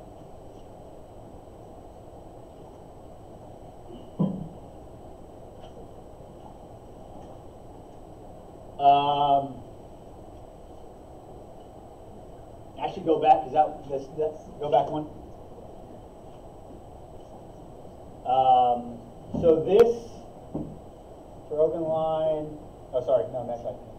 So when I send stuff out, but Forward to back. forward. Outgoing correspondence controls. All right, this has a lot to do with like individuals that can't be like say they're on like con leave or say they're UA. Okay, how's it going? So if a member is UA, all right, I can write a letter to the member on their last known address that I find where? In Deers. Member's responsibility to keep up Deers, right? So I'm sending their last known location. I can send them a correspondence for signature and be like, hey, you need either to show up or you're going to get administratively set. All right? So I can wait 30 days. Thought I saw 30 days somewhere in here. Anyways, I wait 30 days and then I can accept them even without their signature because they're in Deers. And they said this is where I live. All right? But on day 29, they can call you and be like, hey, bro, I'm coming in for a signature and you have to wait. All right? Limited use of socials. What have we done with that? EIPI, right? A lot of times, so who encrypts everything on email?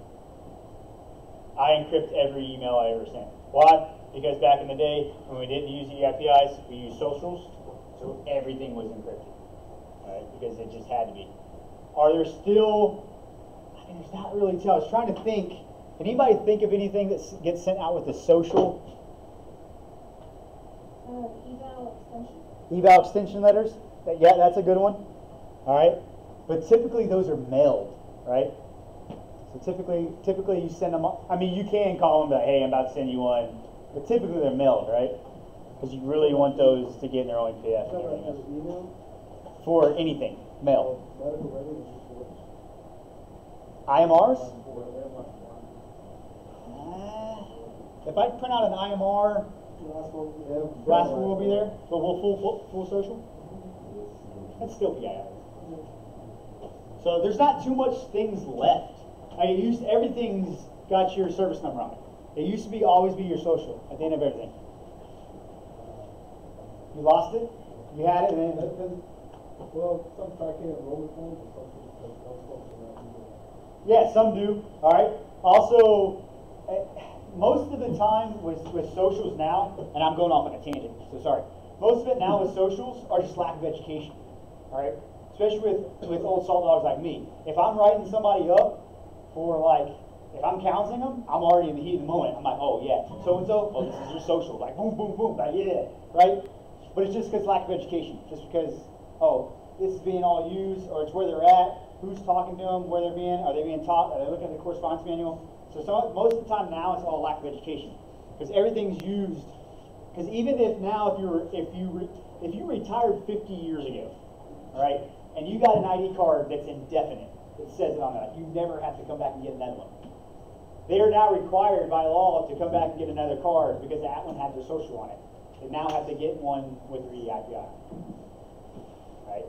So, I mean, that's how in depth there are that this is being used. So this social security number, if you see it on there, you automatically know it's wrong because it's fucking wrong. Next slide.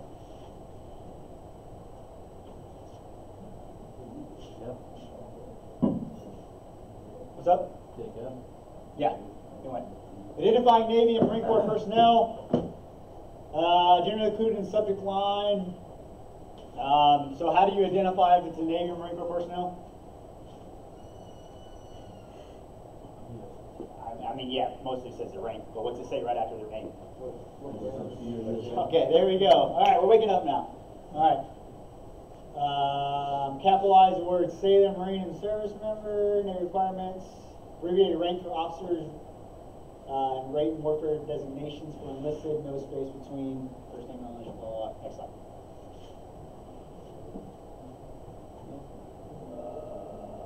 Letterhead stationery. We talked about this. Next slide. All right.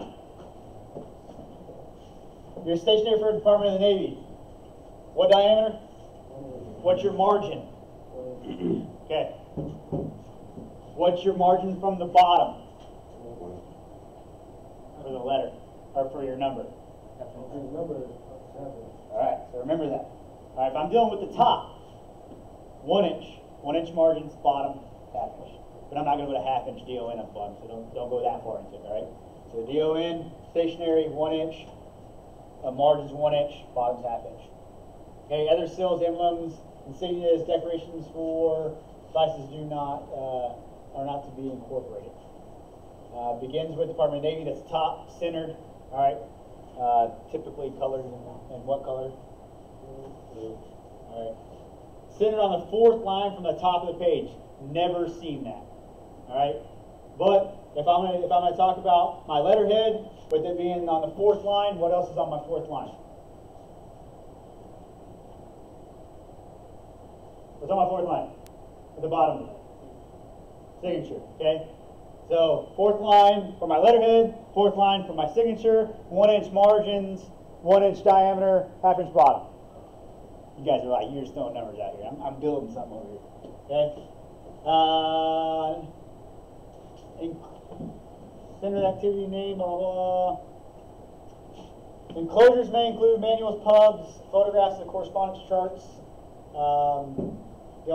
Next slide. All right, number only second and later pages. Okay, so who's done LIMDO? Okay, when you're doing NMAs. All right, do they have enclosures?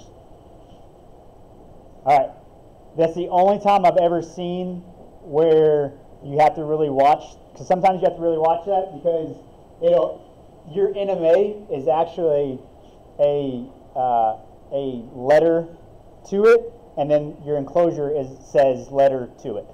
All right, so tell me something you have to kind of worry about what's going on. But most of the time, like, who's done SFQ package? Okay, so enclosure 1 goes where? Right behind your letter, right? Enclosure 2, enclosure 3, where does my enclosure go? My little stamp that says enclosure. Bottom right. What if my paper is in landscape? Where does it go? Bottom right. As you read, there you go, right? Does everybody understand what I said there? Okay? So this is what mode?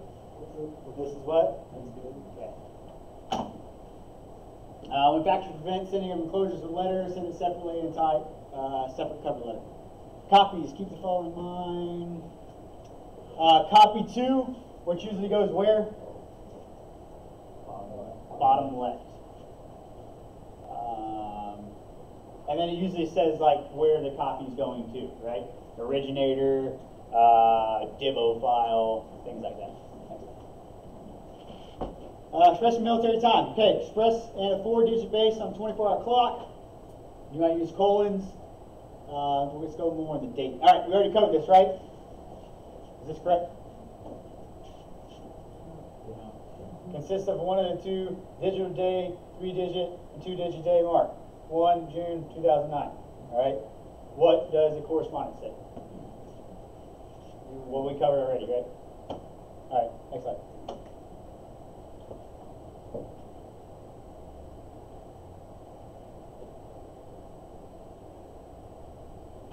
All right. This is probably not. None of this is probably going to be on there. But this is one thing that, if I read can anybody kind of pick out something that you're like, well, what does that kind of mean? All right. When I read this slide, I was trying to look at things like, oh, that's pretty good.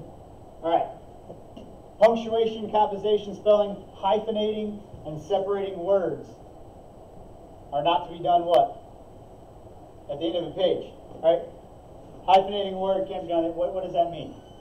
What's hyphenating? The first part hyphen and then the next one, the second part. Boom. Does everybody understand what that is? All right, like I have like pre or whatever, and then a hyphen, and then the thing. All right. So I'm just looking at things. I don't think it's going to be on your test, but hyphenating a word at the end of the page is not authorized. Next. Proofreading. All right. Letterhead's correct and straight. Center. How many spaces from the top? How many? 4. All right. What margins? 1 inch. 1 inch margins? Is that a question mark? I am Ron Burgundy? All right. Number of pages centered, 1/2 inch from the bottom.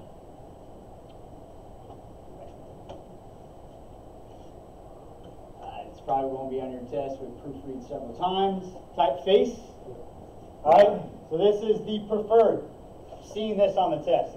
The question goes, what is the preferred font style for a Navy letter? And it'll list them. What is the preferred font size? Or maybe it'll say, what is the preferred font and size for this? And it'll give you Times New Roman. And you'll see Times New Roman 10. You'll be like, yep, that's it. And then like 3 down and say Times New Roman 12. All right? So just make sure you read those thoroughly. What's going on, Chief? So know that, because everyone sees like letters and things like that, and they'll see like one that's like underlined, and they'll see a part of it's a bold, and they don't match and all that. Just know those are completely acceptable. But they may be used for occasion, emphasizes, not throughout the entire letter. Alright, so they are authorized, but they just can't be used throughout the entire letter. Next slide. Alright, here's the one where I've seen this question, where it was like, who edits with a purple pen? And I was like, what? My kid. Like, I don't, you know. But I've seen that one. I've seen this one on a test. So just know your activity head's red, department XO is green, heads administration purple, heads of all the other departments blue. Right? I'm not saying that this one's going to be on your test. I'm just saying I've seen that one. Right? And I was like, okay, let's go with red because that's the only one I've ever seen. Right? Use only black or blue-black ink to sign correspondence. Next. All right. Here's with your, we're going to go into business letters as well. I think in chapter 8 might be chapter 10. I can't remember. The use of multiple address letters. So your 2-line only, your distribution, who's seen distribution lines? All right. So they're typically in there. Don't confuse distribution with copy 2. Does everybody understand what I'm saying on that? All right. So don't confuse those two. Yes. I have seen the 4 addresses up here. 4 addresses. Right here. Yeah. Hey, got a guy that's seen it. Got a winner. All right. So using a 2-line only when you have 4 addresses or fewer. All right. I wouldn't have said that. You've seen it. I like it. Okay. Using both 2 and description lines when show a group, and then we're going to show you. There's some examples. So I kind of briefing through it, but we're going to show you some examples. Preparing the signed copies, every action addressee must receive a letter that has been letterhead and signature. Letterhead can be printed and stamped, photocopied typically now because we're in a new era, it's printed. Signatures must be on the original. So what copies do we usually keep for file? The original. Okay, the original we would keep for file. And that's right here. Use the original signed copy, the official file. Next slide. All right. Can everybody kind of see that? If not, look on your computer. So here's the 2, right? For how many fewer? 4. Okay. So of course we again have our SSIC codes. That's a whole different thing, right? Serial, date block, as we see right here. 26 space, uppercase, lowercase space, last 2 of the year. All right. These should be lined, all right? From here, lined, subject, line. See how all this isn't, this all needs to be straight, all right? All you gotta do is pull your little ruler out whenever you're writing or doing these letters and line them all up, okay? Blah, blah, blah. And then here's your copy too, all right? Next one, it should have distribution. I'll go ahead, yeah, here we go. See what I said?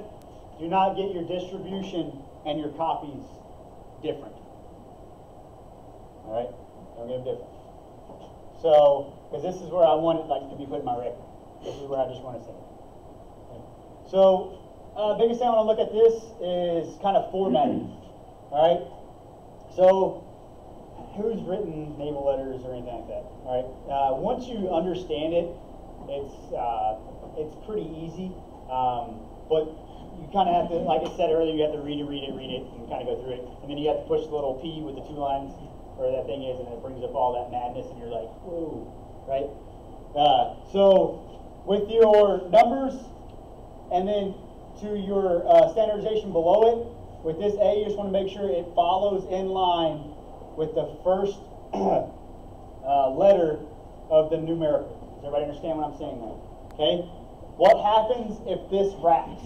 Where does it then go to? Back to where? Here? Or here? Goes back to the number. All right, remember that. It goes back to the number. Wish I had one. Maybe we'll see one on the next one. Go ahead. Next slide. Okay. Sorry. We're good, bud. All right.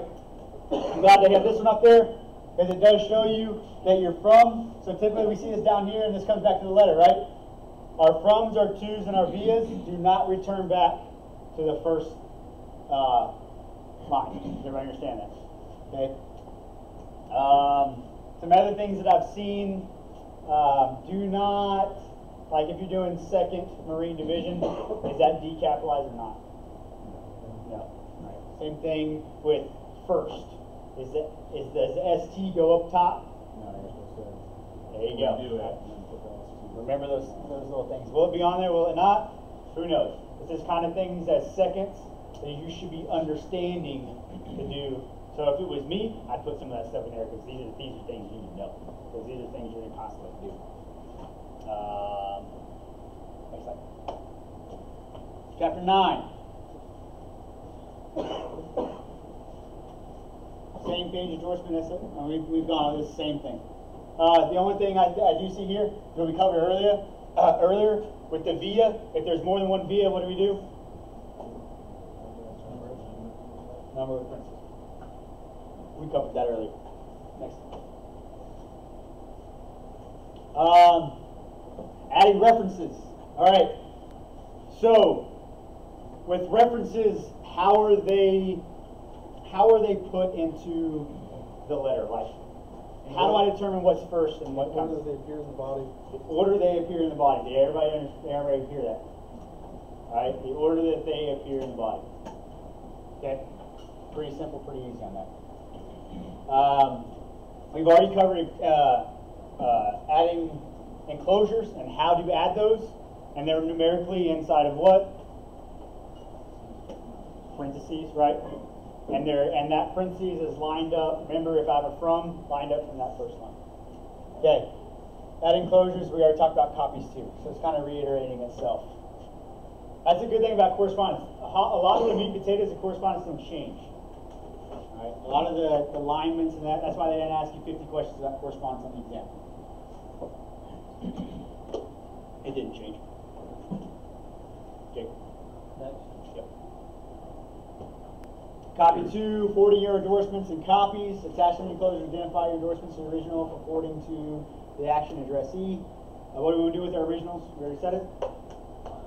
File for who? For original, right? File for original copy file. For the copy each remaining addressee, when I'm forwarding a copy, how do I know who to forward that copy to? Where is that located? Okay, next slide. Good. All right, so same page endorsement. Who's seen one of these? Who's seen a multi-page endorsement? All right, click forward and then wait 5 seconds and click back. There's your new page endorsement, right? There we go, same page endorsement. All right. So instead of using multiple letters for distribution, you can use just that one to signify individuals, different individuals within that what's going on. All right, with that distribution. Okay. Because go back to the forward one. Forward. Thank you. So this is going to be multi-distributed. Go back. This will be just one distribution because it's got the multiple people in it. Everybody understand? Okay. But again, everything applies with the amount of spacing for the margins, for the amount on the first lines and the amount on the second lines. Everything's the same. Next slide. Next slide. All right, chapter 11. All right, your business letters. Chief, have you ever written a business letter? I've never written a business letter. All right. But we're going to review them because they might be on your exam. Jay, you ever written a business letter? I don't think so. I've written MOUs. That's pretty much the only other thing I've written. I've written letters to businesses soliciting for the bicentennial celebration, but I don't remember using any of this. Okay, that might be a trick. We don't put letters on there. No. Yeah. Okay. Parts of business letters and formats, identification symbols. So you will still include SSIC codes. For why? What do SSIC codes help us do? File, right? So we still want to keep that continuity within our standard system to know, not like I get like this piece of paper and I'm like, hey, where does this go? I don't really know. Put it in that folder over there. All right, and then that folder is usually a shred bin labeled folder. Okay, right? So that's why we continue to keep that continuity. Place the inside address 2 to 8 lines below the date. We will review, and there's sample letters coming up. Block flush with the left margin. We talked about margins already. Next slide. If your letter is directed to a particular individual, include addressee's courtesy title, Mr. or Mrs. Also, at the end of it, because it is a business letter, you can parentheses your Mr. and Mrs. as well, and I'll show you what that looks like. All right. Business title also, Vice President. Is anybody? Not really. Business name, street address. and we'll discuss this in the go by.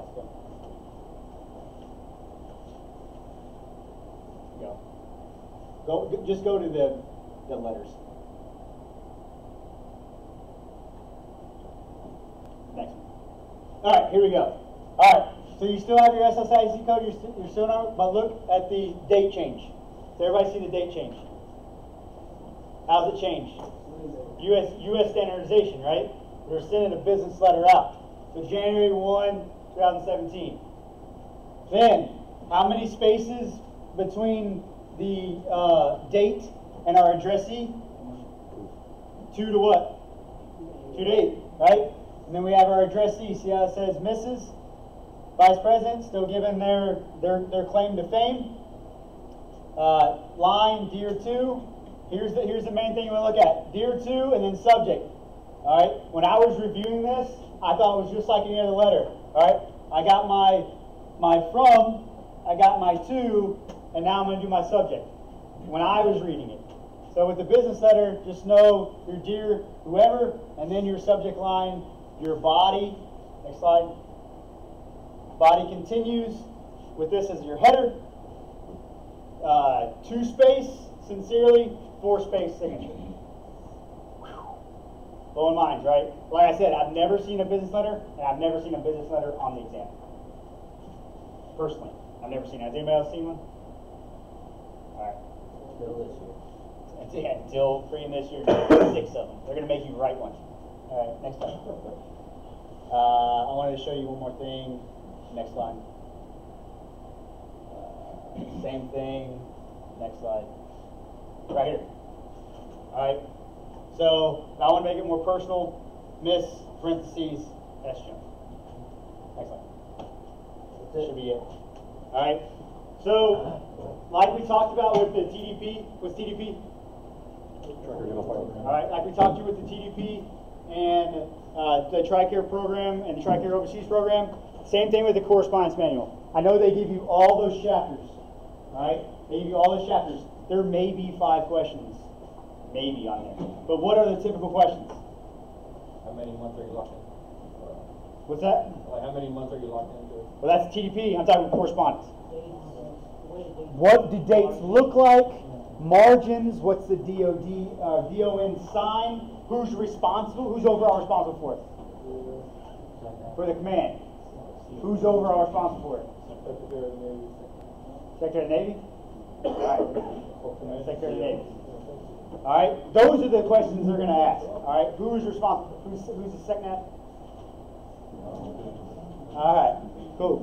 All right. Those are the questions that are asked by the correspondence manual. Who is overall responsible for it? Who's overall responsible for the command? Font sizes, vias, froms, what lines those are on, how many spaces, margins, what letter or what page does the number start on? Those are the things that they're really going to hit on. All right? Because they're not looking in there like, oh man, look at this question. I'm going to pull out in a business letter. You know, all right? They're not looking. They're looking that you know the right information. No matter what. Most of the time you're looking on there and you're like, they are doing that. They're all sitting in a room and they're laughing and they're like, everyone's going to get this one wrong. Watch this. I get it. All right? But that's what you're in here for EAP, guys. You're in here for EAP to discuss this not only as yourself but as a group. Continue to have references and have the ability to go back, study, look at these things, and get as much as you can out of it. Does anybody have any questions about programs I went over and delivered? Roger, good go. Thank you, guys. Take 5.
Sounds back on.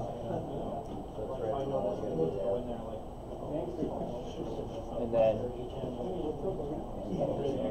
Right here, your stage.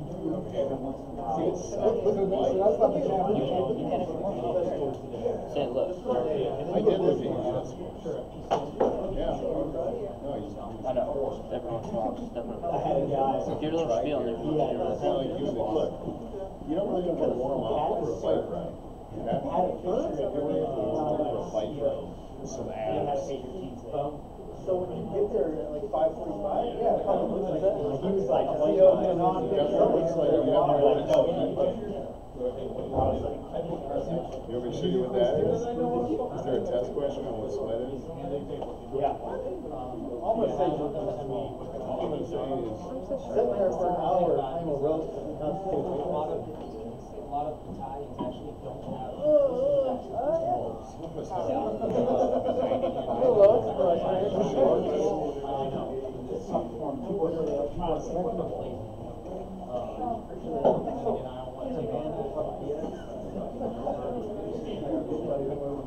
You wouldn't know, that's why you had to ask.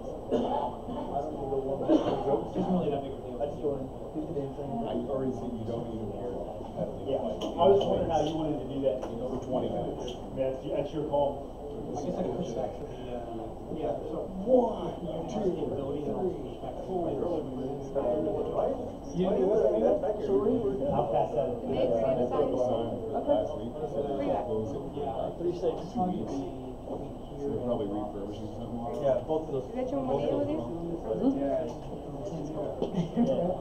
Enclosures are listed. I'm saying like you can't say both. Those are on your desk. Still be seeing a lot? I know. She's getting ready to like pop out the door. Why are you bringing it to me? Because she's going on EVP. That's the EAP. If I go tell him, he's just gonna tell you to do it. So I imagine as soon as she gets over there. my feet are on the push. So fucking exhausted. I don't have a lot of Dedicated at least like 4 or 5 hours to do these guys. Come back with this. When you go back to cheese and stuff,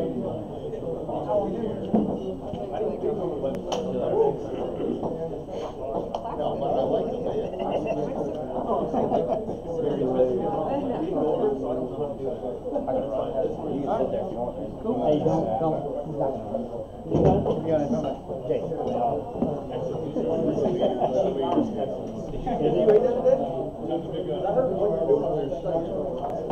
No, that's how I got it.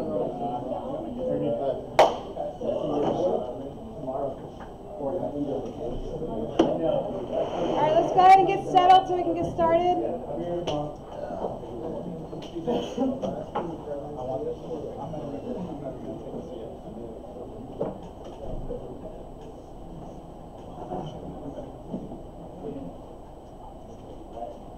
Alright, Matron One Allen again, and we're going to discuss Navy guidelines concerning pregnancy and parenthood. And this is your op-nav instruction 6000.1 chart.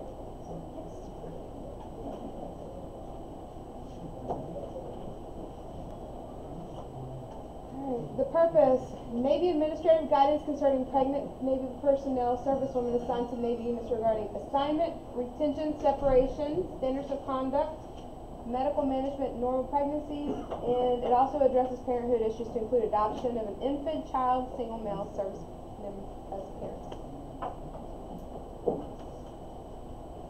These are the CO's responsibilities. Make every effort to ensure that pregnant servicewomen are not subject to harassment, imposition of personal opinions, or infringement of legal rights. Ensure servicewomen receive counseling once pregnancy has been confirmed. Military entitlements to OB care while on active duty. Navy policy on worldwide assignability. And single parents and dual military service members are required to sign the NAVPERS form, Department of the Navy Navy Care Plan certificates, and the family care plan arrangements to appoint a guardian for their children. And command counseling will be documented and recorded by service. Hold up. Why are you saying this is the wrong one? This one's Charlie, it's not, Delta's the one on the bid.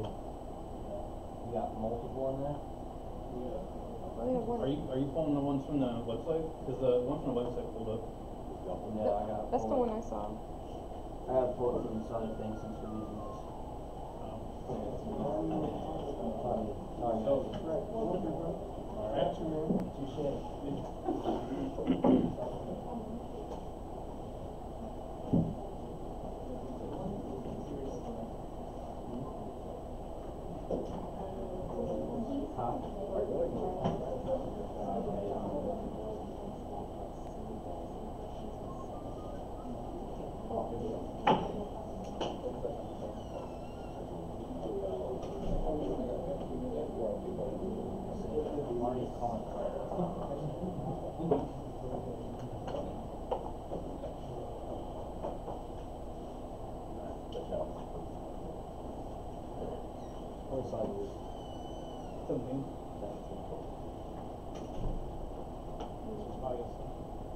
Huh?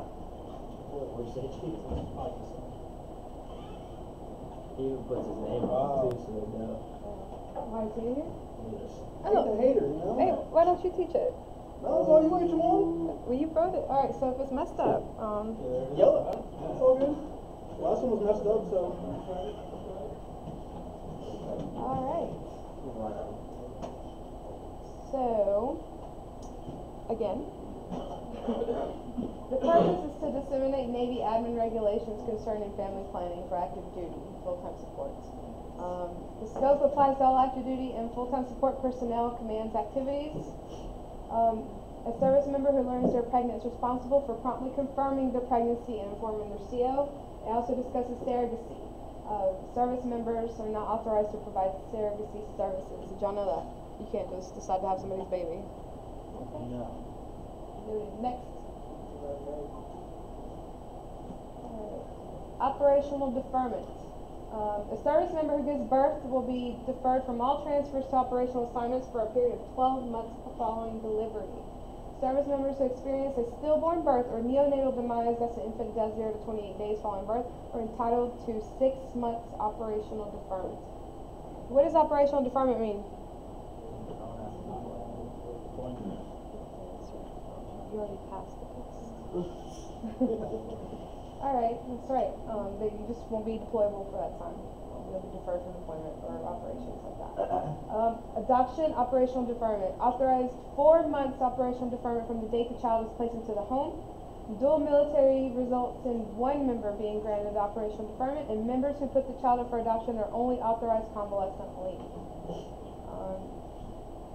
And then operational deferment termination request. So operational deferment may be terminated following maternity leave. So you just submit a request to get off of it. Next. Actions and responsibilities. The Command or Navy Installations Command is to provide comprehensive information, programs, and referral services. The Bureau of Medicine and Surgery, their responsibility is to provide annual health assessment, recommendations to include immunizations, occupational risk and surveillance, family planning, and counseling. Chief of Naval Personnel, they monitor pregnancy and parenthood trends. And in Naval Education and Training Command, they'll establish a curriculum on reproductive health and family planning.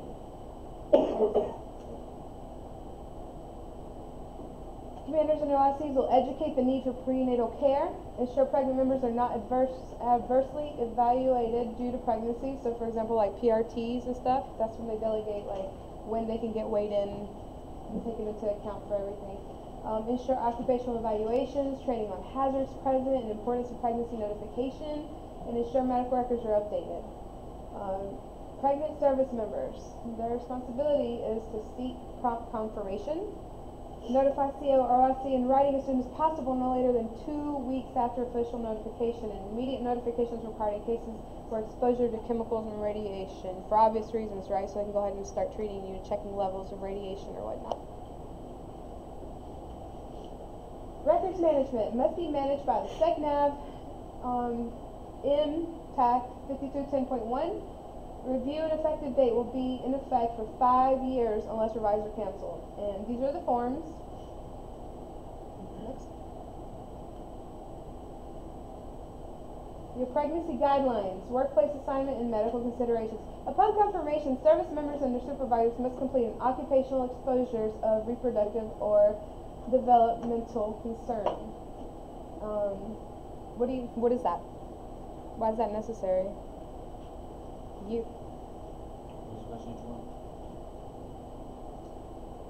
Upon confirmation, service members and their supervisors must complete an occupational exposures of reproductive or developmental concern. Why do you think you have to have that?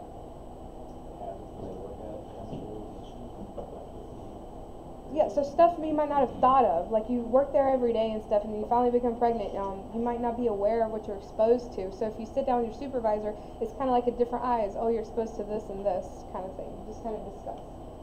So pregnancy loss. CO or OIC must be notified as soon as possible following miscarriage, stillborn death, which is loss of fetus after 20 weeks gestational age, or neonatal demise. So that's from infant death to 0 to 28 days.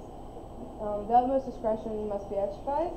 And abortion. The DoD prohibits the use of DoD funds to perform abortions unless they are going to endanger the service member's life or it is a result of rape or incest. Next. Pregnancy guidelines, limitations, responsibilities. So limitations medically. OB provider may recommend light duty limitations to the CO. The pregnant service members will be exempt from immunizations except the annual flu shot and Tdap. Beginning with the 28th week, they're allowed to rest a minimum of 20 minutes every 4 hours, limited to a 40-hour work week. I have seen the allowed to rest 20 minutes every 4 hours. Watch standing responsibilities count as part of the 40 hours, and transit time to and from location does not. Members can request a waiver from the CO and OB provider to work in excess of 40 hours. I don't know if anybody has ever put in a request to work more than 40. Nah, family. Next. You have ergonomic limitations, so standing at parade rest or detention longer than 15 minutes, lifting greater than 25 pounds, performing prolonged work at heights, exposure to excessive heat, vibration. Physical would be recommended against high altitude and consult with OB provider. So basically, they're going to give you this light duty chip, and you need to abide by that. These are things. Next. Environmental, potential hazards, stuff like that you're going to be doing with your supervisor whenever we did that assessment earlier that we spoke of. Physical readiness, you're going to do your own individual PT program, whatever you tolerate, but you still remain active while you're pregnant. And the member must notify the command fitness leader of their pregnancy, conclusion of pregnancy, and the return of full duty status by the appropriate medical documentation. Next, maternity uniforms. We're going to go through that. Alright. Responsibilities, child care. Service members required to arrange child care to cover regular working hours, duty exercises, and combat contingency deployments. And once you have a family care plan. You need one of those. Personal management. Assignments. Planning pregnancies may minimize career distribution and reduce gap billets. Basically meaning if you know when you want to get pregnant, it would be great if you could plan it between, check when your sea and shore duty rotations are for yourself and, for your career also and for operational readiness, and so everybody can prepare. Next. Pregnant service members may continue to serve aboard a ship until the 20th week of pregnancy. Medical evacuation is less than 6 hours to a treatment facility capable of evaluating and stabilizing OB emergencies. That includes T&D orders. A service member discovered to be pregnant underway will be transferred ashore ASAP, given the constraints, and should not be deployed or assigned to deploying units from notification of pregnancy through 12 months following delivery. And in no circumstance should a pregnant service member remain on board past the 20th week. Next. Alright. That was flight status, right? Okay, so this was for flight status, special assignments. Disqualifying physical or medical condition for Naval Academy, Naval Reserves, OCS, RTC, for obvious reasons. Evacuation of pregnant service members. Non-combatant evacuation is ordered. Members who have reached 20 weeks of pregnancy will be evacuated as non-combatants. It says the OB may put them on bed rest for extended period of time. There you go. So if they're high risk or there's complications, They get put on different limitations sometimes earlier than the dates mentioned. Next. Adoption. Any legal or required to place a child for adoption must be provided by a civilian attorney retained by the service member. For leave, maternity leave, that is the instruction for it. Awaiting disciplinary action or separation for medical or admin reasons, refer to the next one. If they're on maternity leave, they have that. Parental. These are the instructions for parental adoption. Next. So separation. Members may request separation due to pregnancy. Normally be denied unless determination of best interest of the Navy or service member demonstrates overriding compelling factors of personal need. May request separation due to hardship. Has anybody known of anybody to get out through pregnancy hardship? Not pregnancy, but custody hardship. Okay. Just custody? Nothing pregnancy though, right? It was in their day school, so they just gave us their choice. Oh, good. They just gave us, so it was technically like a failure to adapt, or they could do the pregnancy right across. Okay. So those are some good examples. Let's see. Provisions of health care. OB care will be provided at a designated MTF, provided it has the capability to use OB services outside the MTF, must receive authorization to do so. Childbirth is a non-medical setting, must first meet with the MTF OB provider. Trial care coverage may not be authorized or extended. Department should try to papers. There you go. Next. So, planning, contraception methods. So all service members are encouraged to exercise responsible sexual practices at all times. Discussed during annual physical PHA. That should be one of the things we do discuss. And you're supposed to check that you discussed it too whenever you're doing your ultimate. Cryopreservation. Seek availability and guidance from your provider. So, what's cryopreservation? Right, freezing eggs for different reasons. Maybe you're not able to have children because of a medical procedure you had and you want to save your eggs for whatever reason. That'd be something you can speak to your provider about for the future. Or if you're going to get a vasectomy or some sort of, for males as well, is what I'm saying. Conception, infertility evaluation, contact provider services, counsel evaluation. IVF. Service members undergoing IVF are required to inform their command and a letter from their provider with duration of treatment and potential dates for procedures. Has anybody dealt with IVF, right, sailors? Right, so typically they have to get shots, right? So they tell you, and they also are limited to what they can do, what coverages that we can put them on. I know they couldn't go like on Humvees and stuff. They couldn't be the safety corpsman for certain things because they were going through the IVF and trying to get pregnant and stuff. Yep. PFA. Next. Breastfeeding. COs must develop policies to delineate support of breastfeeding service members. Must ensure availability of a private clean room and extra toilet space is unacceptable. Access to running water within the same room. Service members may store breast milk in an insulated container for up to 24 hours, refrigerated for up to 5. Should be contained and labeled. Request to physically breastfeed during duty hours should be handled on a case-by-case basis. This is not justification for granting excessive time for meals or from work. TRICARE provides breast pumps and supplies at no cost for new mothers.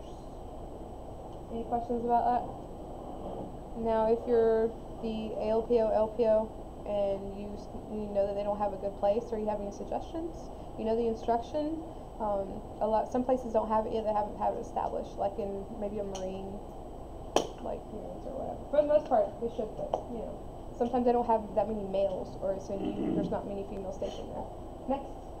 That's it. Yep. Alright. Are there any questions? Do look up the instruction, and there's also a chart that you can look up, and it basically tells you, it'll show what month you gave birth, and it'll say what cycle you're going to run, right? So it will say, I don't know, February 2017 on one, and then it'll show on the next side when I'm due for the next weigh-in and when I'm due for the next PRT. So, alright, that's all for me. Where's my hat?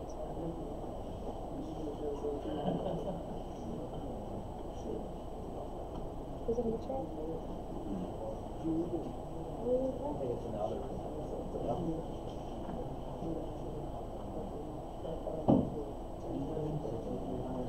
Alright,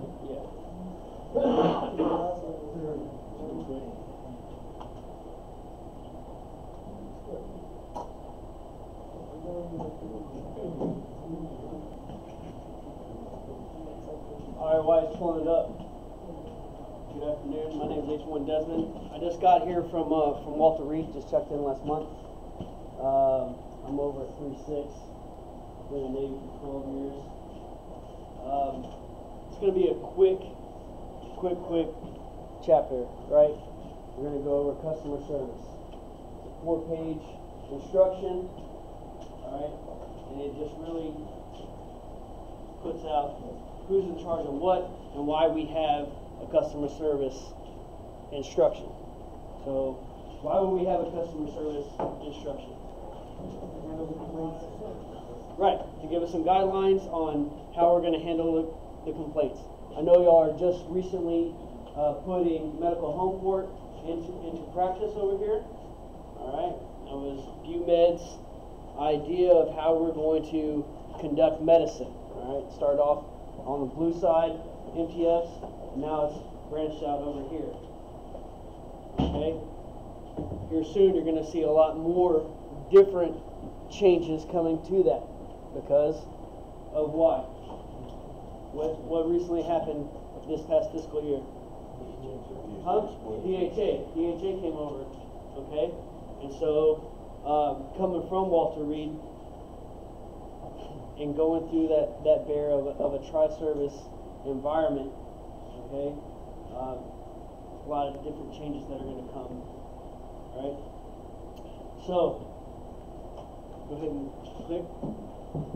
Alright, the purpose, alright, is to, again, provide a policy for Navy medical treatment facilities, alright, in red, encompassing internal and external customer relations, satisfaction, issue resolution, and command performance measures. Alright? That's how you're judged at your medical treatment facility on how well you provide that customer service, on how well you provide the medical home court. Okay? It's pretty difficult. You want to send somebody off smiling when they're already feeling bad, correct? Alright. So this policy is a Navy medicine policy. Okay? Navy medicine only. It's run by the Chief of BUMED. Okay? The Chief of BUMED puts down and decides what we're going to do with this instruction. Okay? Go ahead. Alright, the responsibilities. Chief of BUMED does exactly that. Alright? BUMED, they're up there at Falls Church, Virginia, and they sit around and they're the think tank for Navy medicine. Oh. Let's chase this good idea ferry. Okay? That's all they freaking do. Somebody says, good idea, Ferry. Somebody writes it down on a piece of paper. It becomes a BUMED instruction. Next one. Alright. So BUMED says, hey, we want to make sure everybody's happy with their medical treatment. Correct? So they're going to put in charge of the commanders of Navy medicine regions. Okay? What echelon chain of command is that? Echelon 3, right? What are the 3 echelons, are the 3 echelon 3 chain of commands? East, West, and what? And overseas. And overseas. Alright, good. So, BUMED says, boom, commanders, this is what you're gonna, you're in charge of this. Okay? We want you to have a customer service policy, do what you want with it, and report back up to us. Next one. Echelon 3, Navy Medicine East goes, cool, we'll do that. We're going to put it in charge of our COs of our hospitals, okay, or COs of that medical treatment facility, right? And then that's what they do. They're going to assess constantly this customer service, all right, and implement policies to make sure that everybody's running out happy. Okay? What are some of those tools that we use? When's the last time somebody went to an appointment? Right? Anybody been to an appointment lately? Right. Did you get a little letter in the mail? What was that letter from? I can't remember, but I know it's regarding the survey. Right. That survey is Joe's. Okay? Alright? You have Joe's, and then you have Joe C, and then you're going to have Tris. What is Tris? T-R-I-S-S. What survey is that? Alright? That's inpatient. Okay? Next. Okay. So, then, right? The CO, they don't want to deal with this shit, right? What do? They say, hey, you enlisted, asshole, right? You're going to be my customer service officer, right? And what are you supposed to do? You run it every day, okay? You become that face-to-face interaction. The important thing about that is marketing, okay? You want to market the different tools that they're going to have, all right? You want to market the ICE complaints. You want to market the Joe surveys. Why? Because just like as painstakingly as Dimmer's eye is, if you don't have the numbers, you can't support what you're doing, okay? Okay. So, you have your customer service relations representative, okay, records management, and then you have to review the effective date of OpNav instruction 5215.17 alpha. All right. Next. How often are you supposed to evaluate your customer service practices? Annually, okay? I guarantee that's probably going to be a question on the test. Okay? So then you have Joe's patient satisfaction survey. You have Joe's and Joe C. And then you have Tris, like I said. And then you have dental is on their own for your program, right? The dental patient satisfaction survey. Okay? And that's run by USIS up there at Walter Reed. Okay? That's it.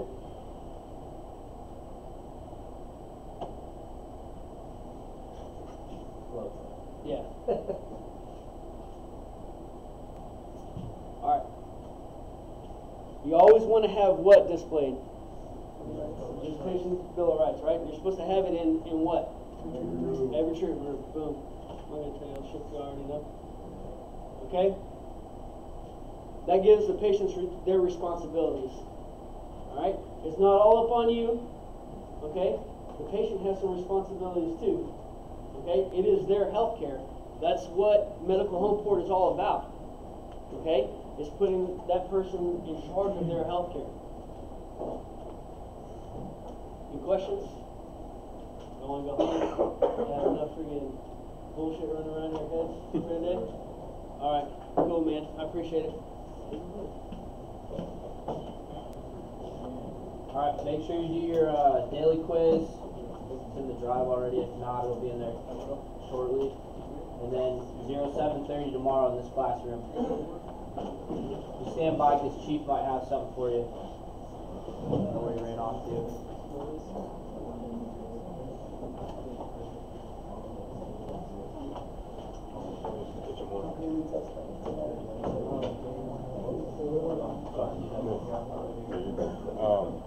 I've got a child here in the morning, so like this morning, I should be here right before 8 o'clock, but I won't be here right at 7:30. Okay. Just letting you know.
You were feeling home.